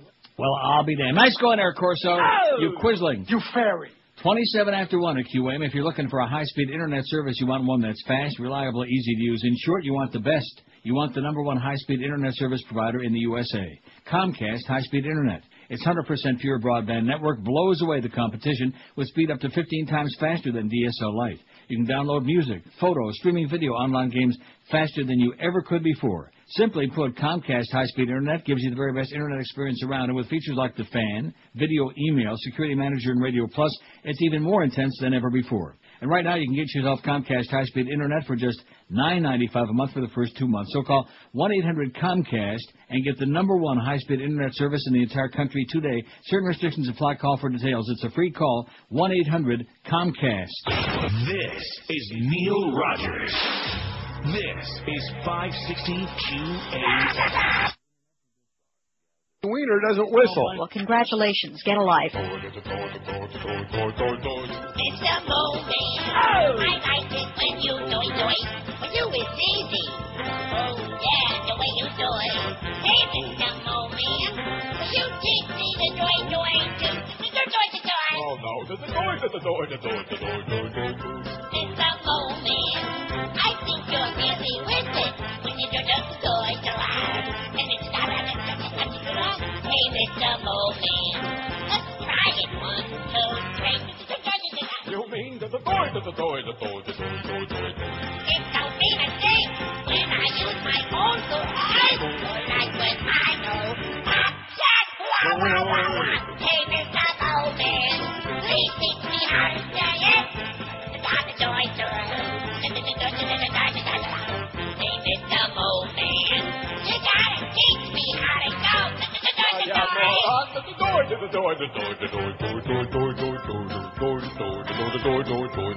Now you. What's this?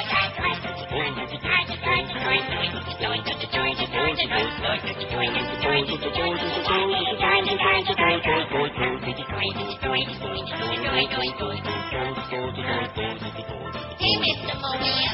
Yeah? What does doy mean? I don't know what you're talking about. I ain't never said doy. I got your doy right here. Hey, tonight's the debut of Geldy, along with the Red Deer Randy Moeller on the Panther game. I don't want to put a lot of pressure on him. Do a good job, Geldy. I'm sure you will.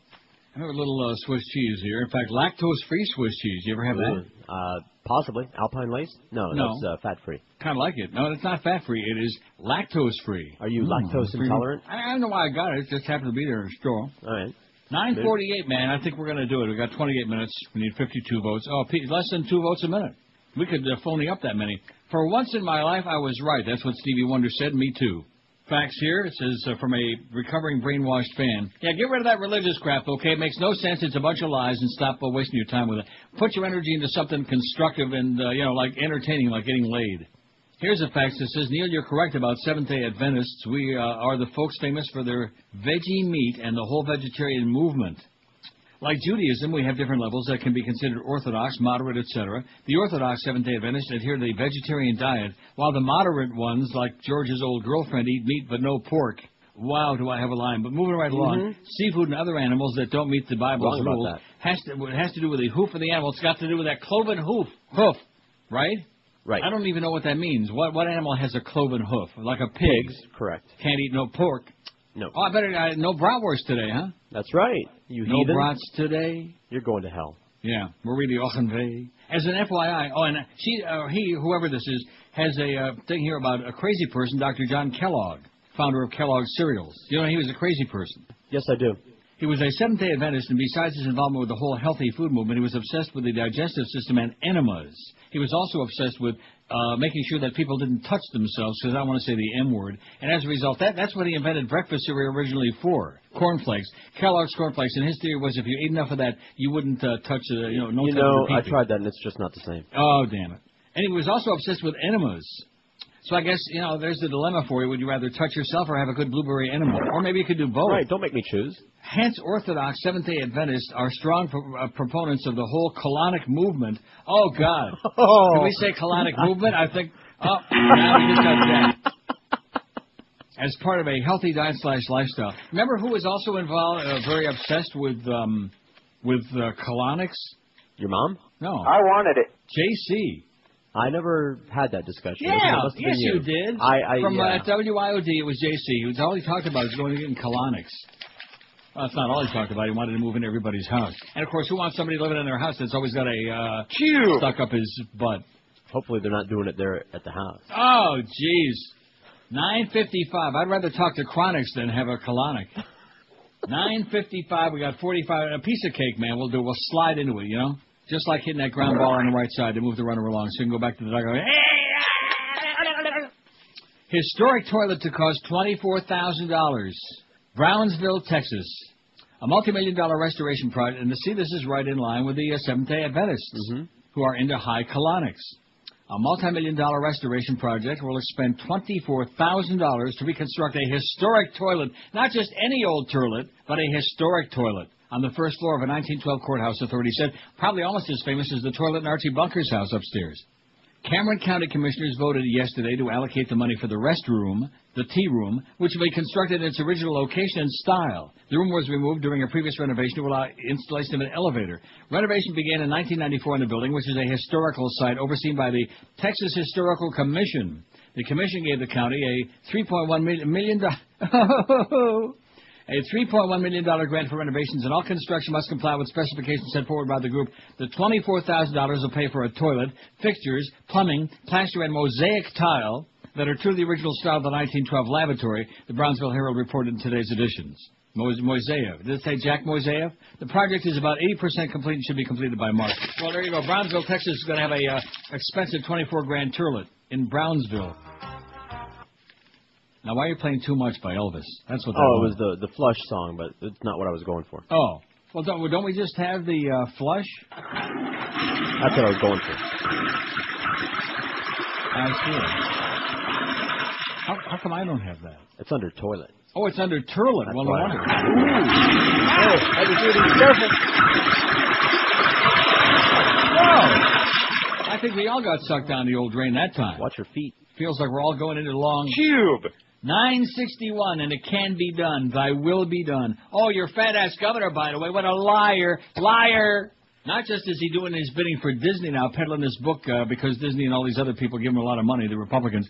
And not only is he trying to do everything to subvert with his devious plans the class size amendment, but he's very popular. Fat-ass Governor Jeb Bush said yesterday he supports federal legislation allowing drilling in the eastern Gulf of Mexico, including areas where he aggressively fought energy exploration just 4 years ago. Liar, liar, your fat ass is on fire, Jeb. You phony. And by the way, how's your kid doing? Which one? Oh, I don't know. I'm thinking about the drunken son. How's Noel doing? Which one? Oh. Anyway. Bush cited new political realities and protections he thinks could win for the state in exchange. Environmentalists, Democrats, and Republican U.S. Senator Mel Martinez of Florida staunchly opposed the bill, which would allow oil and gas drilling 125 miles from Florida-controlled waters. They continue to insist that a strong political front in Florida can stop all new drilling in the eastern Gulf. Sure they do, Bush said, deriding their position, but that's great. I've talked to the fairy godmother about it. He is a fat-ass, sarcastic, lying sack of crap. Birds of a feather from the same flock stuck together. Not too long ago, the governor joined these same critics in opposing oil and gas drilling, even beyond the 125-mile mark. In 2001, he strongly lobbied his brother, El Presidente, to significantly scale back drilling in an energy-rich area called Lease Sale 181, which sits more than 200 miles west of Tampa. As a result, there will be no new drilling in the Lease Sale 181 area off the coast of Florida under my watch, Governor Bush proudly stated in a news release July 6, 2001. But the current legislation that the governor is helping it to shape would allow drilling in Lease Sale 181, which is currently off limits to oil and gas exploration until 2007. One portion of that area, called the Stovepipe because of its shape, juts to within 23 miles of Pensacola, but drilling is prohibited in the region until 2012 as part of an earlier deal struck by Martinez and the Bush administration. When asked about the previous position, his previous position favoring a ban on a larger swath of the Gulf, your fat-ass governor grew testy. Oh, my. I could sit on the sidelines and say I'm for it, and that would be great. That's how politicians act, he said. Or we could try to establish a long-term protection of our coastline, and I've opted to be engaged and try to protect Florida's coastline rather than to be politically correct. You fat ass, you. Oh, God, do I hate him. I think I despise him even more than his brother. His brother's got an excuse. He's just so damn dumb. That's no excuse for being that evil. No, that's true. But this one, he's evil and not quite so dumb. Not quite, right. That means he's dangerous. He's more like Michael. Whereas the president, up until they stole the 2 elections for him, he was more like Frankie Pentangeli. Small potatoes. 970 votes. Is there any doubt that we're going to do it? None. No. Nice going, Josh.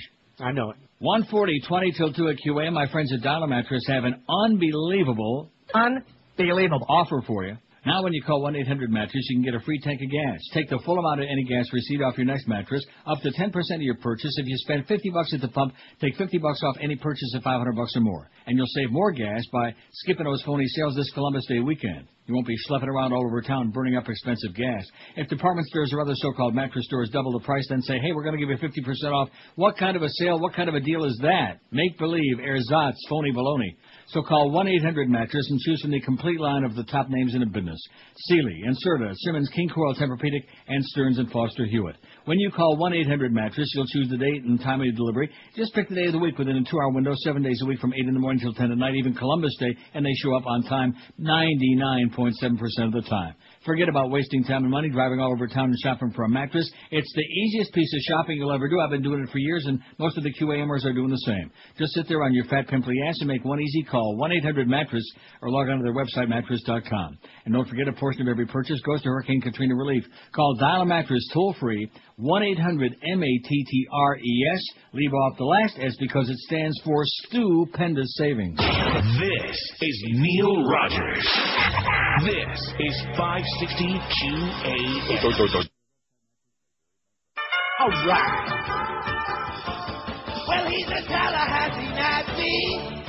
Who got the money from his daddy? Yes. An anti-Semite little bratty. With an agenda that's crappy. Well, he's a Tallahassee Nazi. Of AFLA.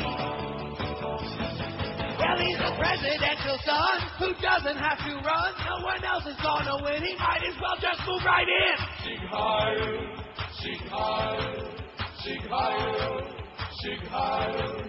He has a golden spoon. He was born with a pizzazz. So look out, all you Jews. Get ready for the gas. He's a Tallahassee Nazi. He'll give our civil rights a whammy. Cause he's a Tallahassee Nazi. Love of FLA. Well, he's a very wealthy dude with very fascist views who never paid his dues. By next year, we'll all be screwed. Sieg Heil, Sieg Heil, Sieg Heil, Sieg Heil. Any schmuck could win that race against Buddy McKay. Why do you think they call it gubernatorial anyway? He's a Tallahassee Nazi. He'll make the KKK happy. Yeah, he's a Tallahassee Nazi. Love of FLA. Come on, let's do step. Come on, Adolf. Let's go. He is despicable. Anyway, it's not 145. What do we? I'm just looking at that poll to see if we're going to make it. I want to be sure. 990. Oh yeah. Oh yeah. For the first time in 33 years, you know what today reminds me of? Although we did take some fantastic scintillating calls, a few of them, about 5 or 6. This reminds me of the 7 months when I was doing all that crap and not taking any calls. The only difference being that today it's all meat. Right. The Seventh-day Adventists wouldn't like it because it's all meat. But you know what I'm saying? I see. No, well, because back in the day, before I had perfected this whole whatever it is I'm doing now, down to a science, I was reading just a lot of stuff just to kill time. And believe me, I had a pile halfway to the ceiling. But now it's just heavy-duty crap, man. Some very heavy duty. For the first time in 33 years, calendars used by... And didn't I talk about this yesterday? The fact we can't even agree on what day is New Year's Day? How is the world going to get along when we can't even agree on something as basic as that? See what I be saying? We better kill everybody that disagrees. There you go. You don't like my New Year? Bada bing! Especially in Florida. For the first time in 33 years, calendars used by Jews and Muslims have coincided to mark the beginning of the holy seasons, Rosh Hashanah and Ramadan, within hours of each other. Sounds like a occasion for a fight. There you go. Yeah, let's kill some people. You get your Uzis, and they'll get their rocks. Rosh Hashanah, which began at sundown Monday, marks the beginning of not only Tishri, the 7th calendar month, but the new year, 5766. Remember that song by Zager and Evans, In the Year 5766? Yes. And the beginning of the 10-day High Holy Days, a time for celebration, as well as the atonement of the sins next week on Yom Kippur. Oi, the holiday will continue, that is, Rosh Hashanah until sundown tonight. And then you can go out and act crazy, go to a hockey game even. Meanwhile, Muslims looked skyward Monday night for the coming of a new moon. Now, I bet you didn't know it, the kind of moon that comes up when the Muslims look up in the sky every year. I did know. That's right. The one. If the moon comes out, well, let's see. New moon is a sign that Ramadan, the 9th lunar month of the year, has begun. If the moon comes out, American Muslims will join as many as 1 billion Muslims worldwide who recently began a month of fasting during daylight hours and affirm their faith through moral and spiritual purification and a lot of rocking and davening on those magic carpets. Both major religions use... it makes me weak thinking about it. Well, what is that? How can you get people to do these things? You kill them if they don't. I think we need to put that on the poll before we leave today. Most people are sheep. All right. Doesn't that sum it up? Sure. How can you convince people to do such? And of course, you having been involved in that whole born again thing there for about 5 minutes. Yeah. You know. I do know. I can tell you exactly why. Okay. I mean, the short story is I went from a very bad situation to a situation where I had food and people who at least, in some cases did love me and in others were just pretending to suck me into the church. I didn't realize that the whole town and practically the whole state was full of nice people. I thought it was just the church, so I wanted to become a part of what was going on there. And I was 13. How sad. Yeah, but then poor little I woke Georgie up. boy, unloved and unwanted and uncared for. And unfed. And the religion is just like all the cults. They exactly. suck you in, man. They give you food and they say, hey, Jesus loves you. Yes, he does. You want to be part of this love fest, don't you? And I said, yeah, sure. 1,003 votes. Oh! Was there ever any doubt? This audience, man, there's something going on. You smell that, Joel? Anyway, both major religions use their own lunar calendars. That's why they keep killing each other. Their loony calendar? To determine on which days holidays will fall. Generally, their major holiday, and of course, which days their opponents will fall. Generally, their major holidays fall within weeks or months of one another, until this year, that is. Now, why does it say of one another? Shouldn't it say of each other? It should. This is in the Lodi, California news. Well, shame on you people in Lodi. Until this year, that is. It's a cosmic coincidence, said Rabbi Raphael Pazzo, Jr., what a name, who lives in Lodi, California, and is a volunteer chaplain for the Lodi Police Department. Rabbi Raphael Pazzo. Pezzo. Oh, I know where do you stick Pezzo? Rectum. Yeah, it's like Prep H. He must be the ointment, the fly in the ointment. Pazzo said this year he plans to observe Rosh Hashanah in accordance with his own faith and later share a Ramadan dinner with some Muslim neighbors who live nearby. See, I don't know anything about that. And, of course, here, you wouldn't believe the number of restaurants here that got all this halal and, falafel and all that other stuff. Right. Josh probably would like it. A lot of chicken and rice, I think, isn't it? I don't know. That's Bill O'Reilly. He knows about falafel. Well, what's the name of that, the chicken what, Josh? Chicken Kitchen. I can't believe Chicken Kitchen. Chicken Kitchens is very good, actually. Really? Yeah, we talked about that back during our Ristorante days. They have chicken, but they make it a whole bunch of different ways. They chop it up and put it on whatever you want, and then put whatever you want on it.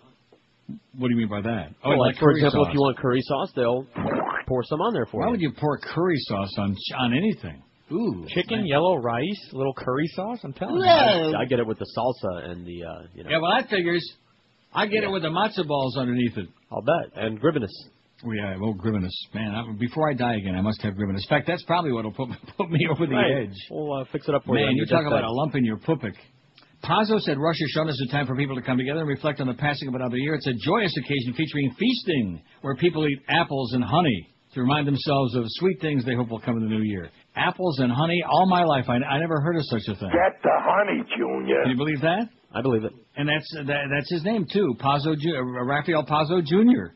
It's a joyous occasion featuring feasting, and they remind themselves of the sweet things they hope will come in the new year by eating apples and honey. The new year is also recognized by the blowing of the shofar or ram's horn. Did we ever find that sound? I never did.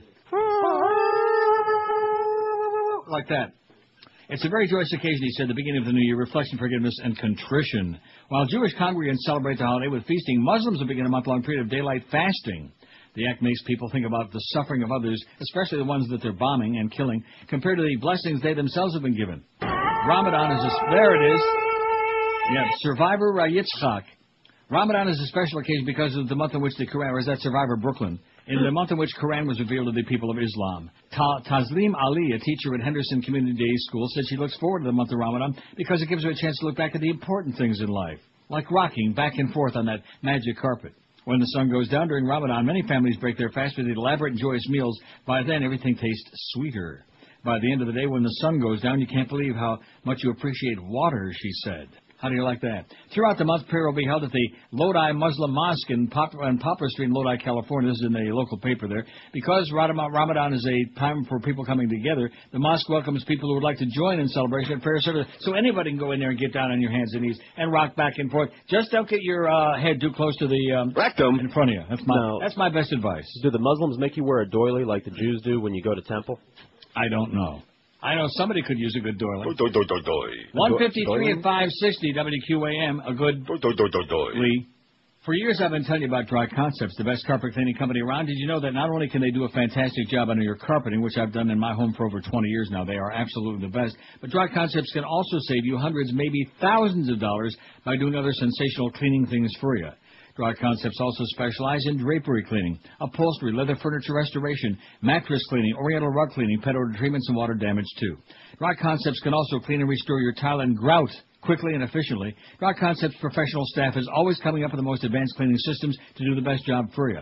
And during the month of October, be sure and take advantage of Dry Concepts' Summer Sizzler No. 2 package and water damage special, highly recommended by Troy Stratford, by the way.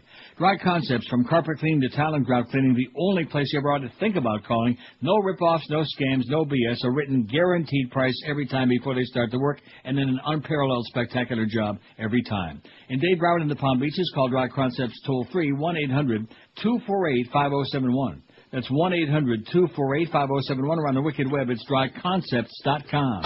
This is Neil Rogers. This is 560 QA. It's Steve in Miami town. Are you sure? At 560 WQAM.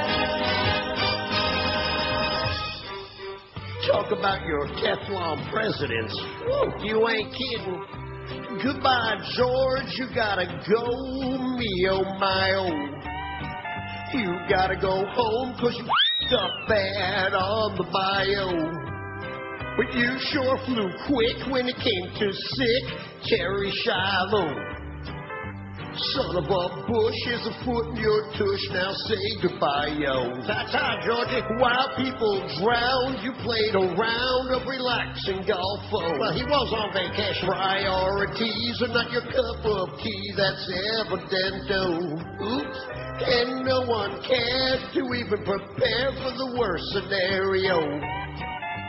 You were the one busy having fun, and that's a no-no.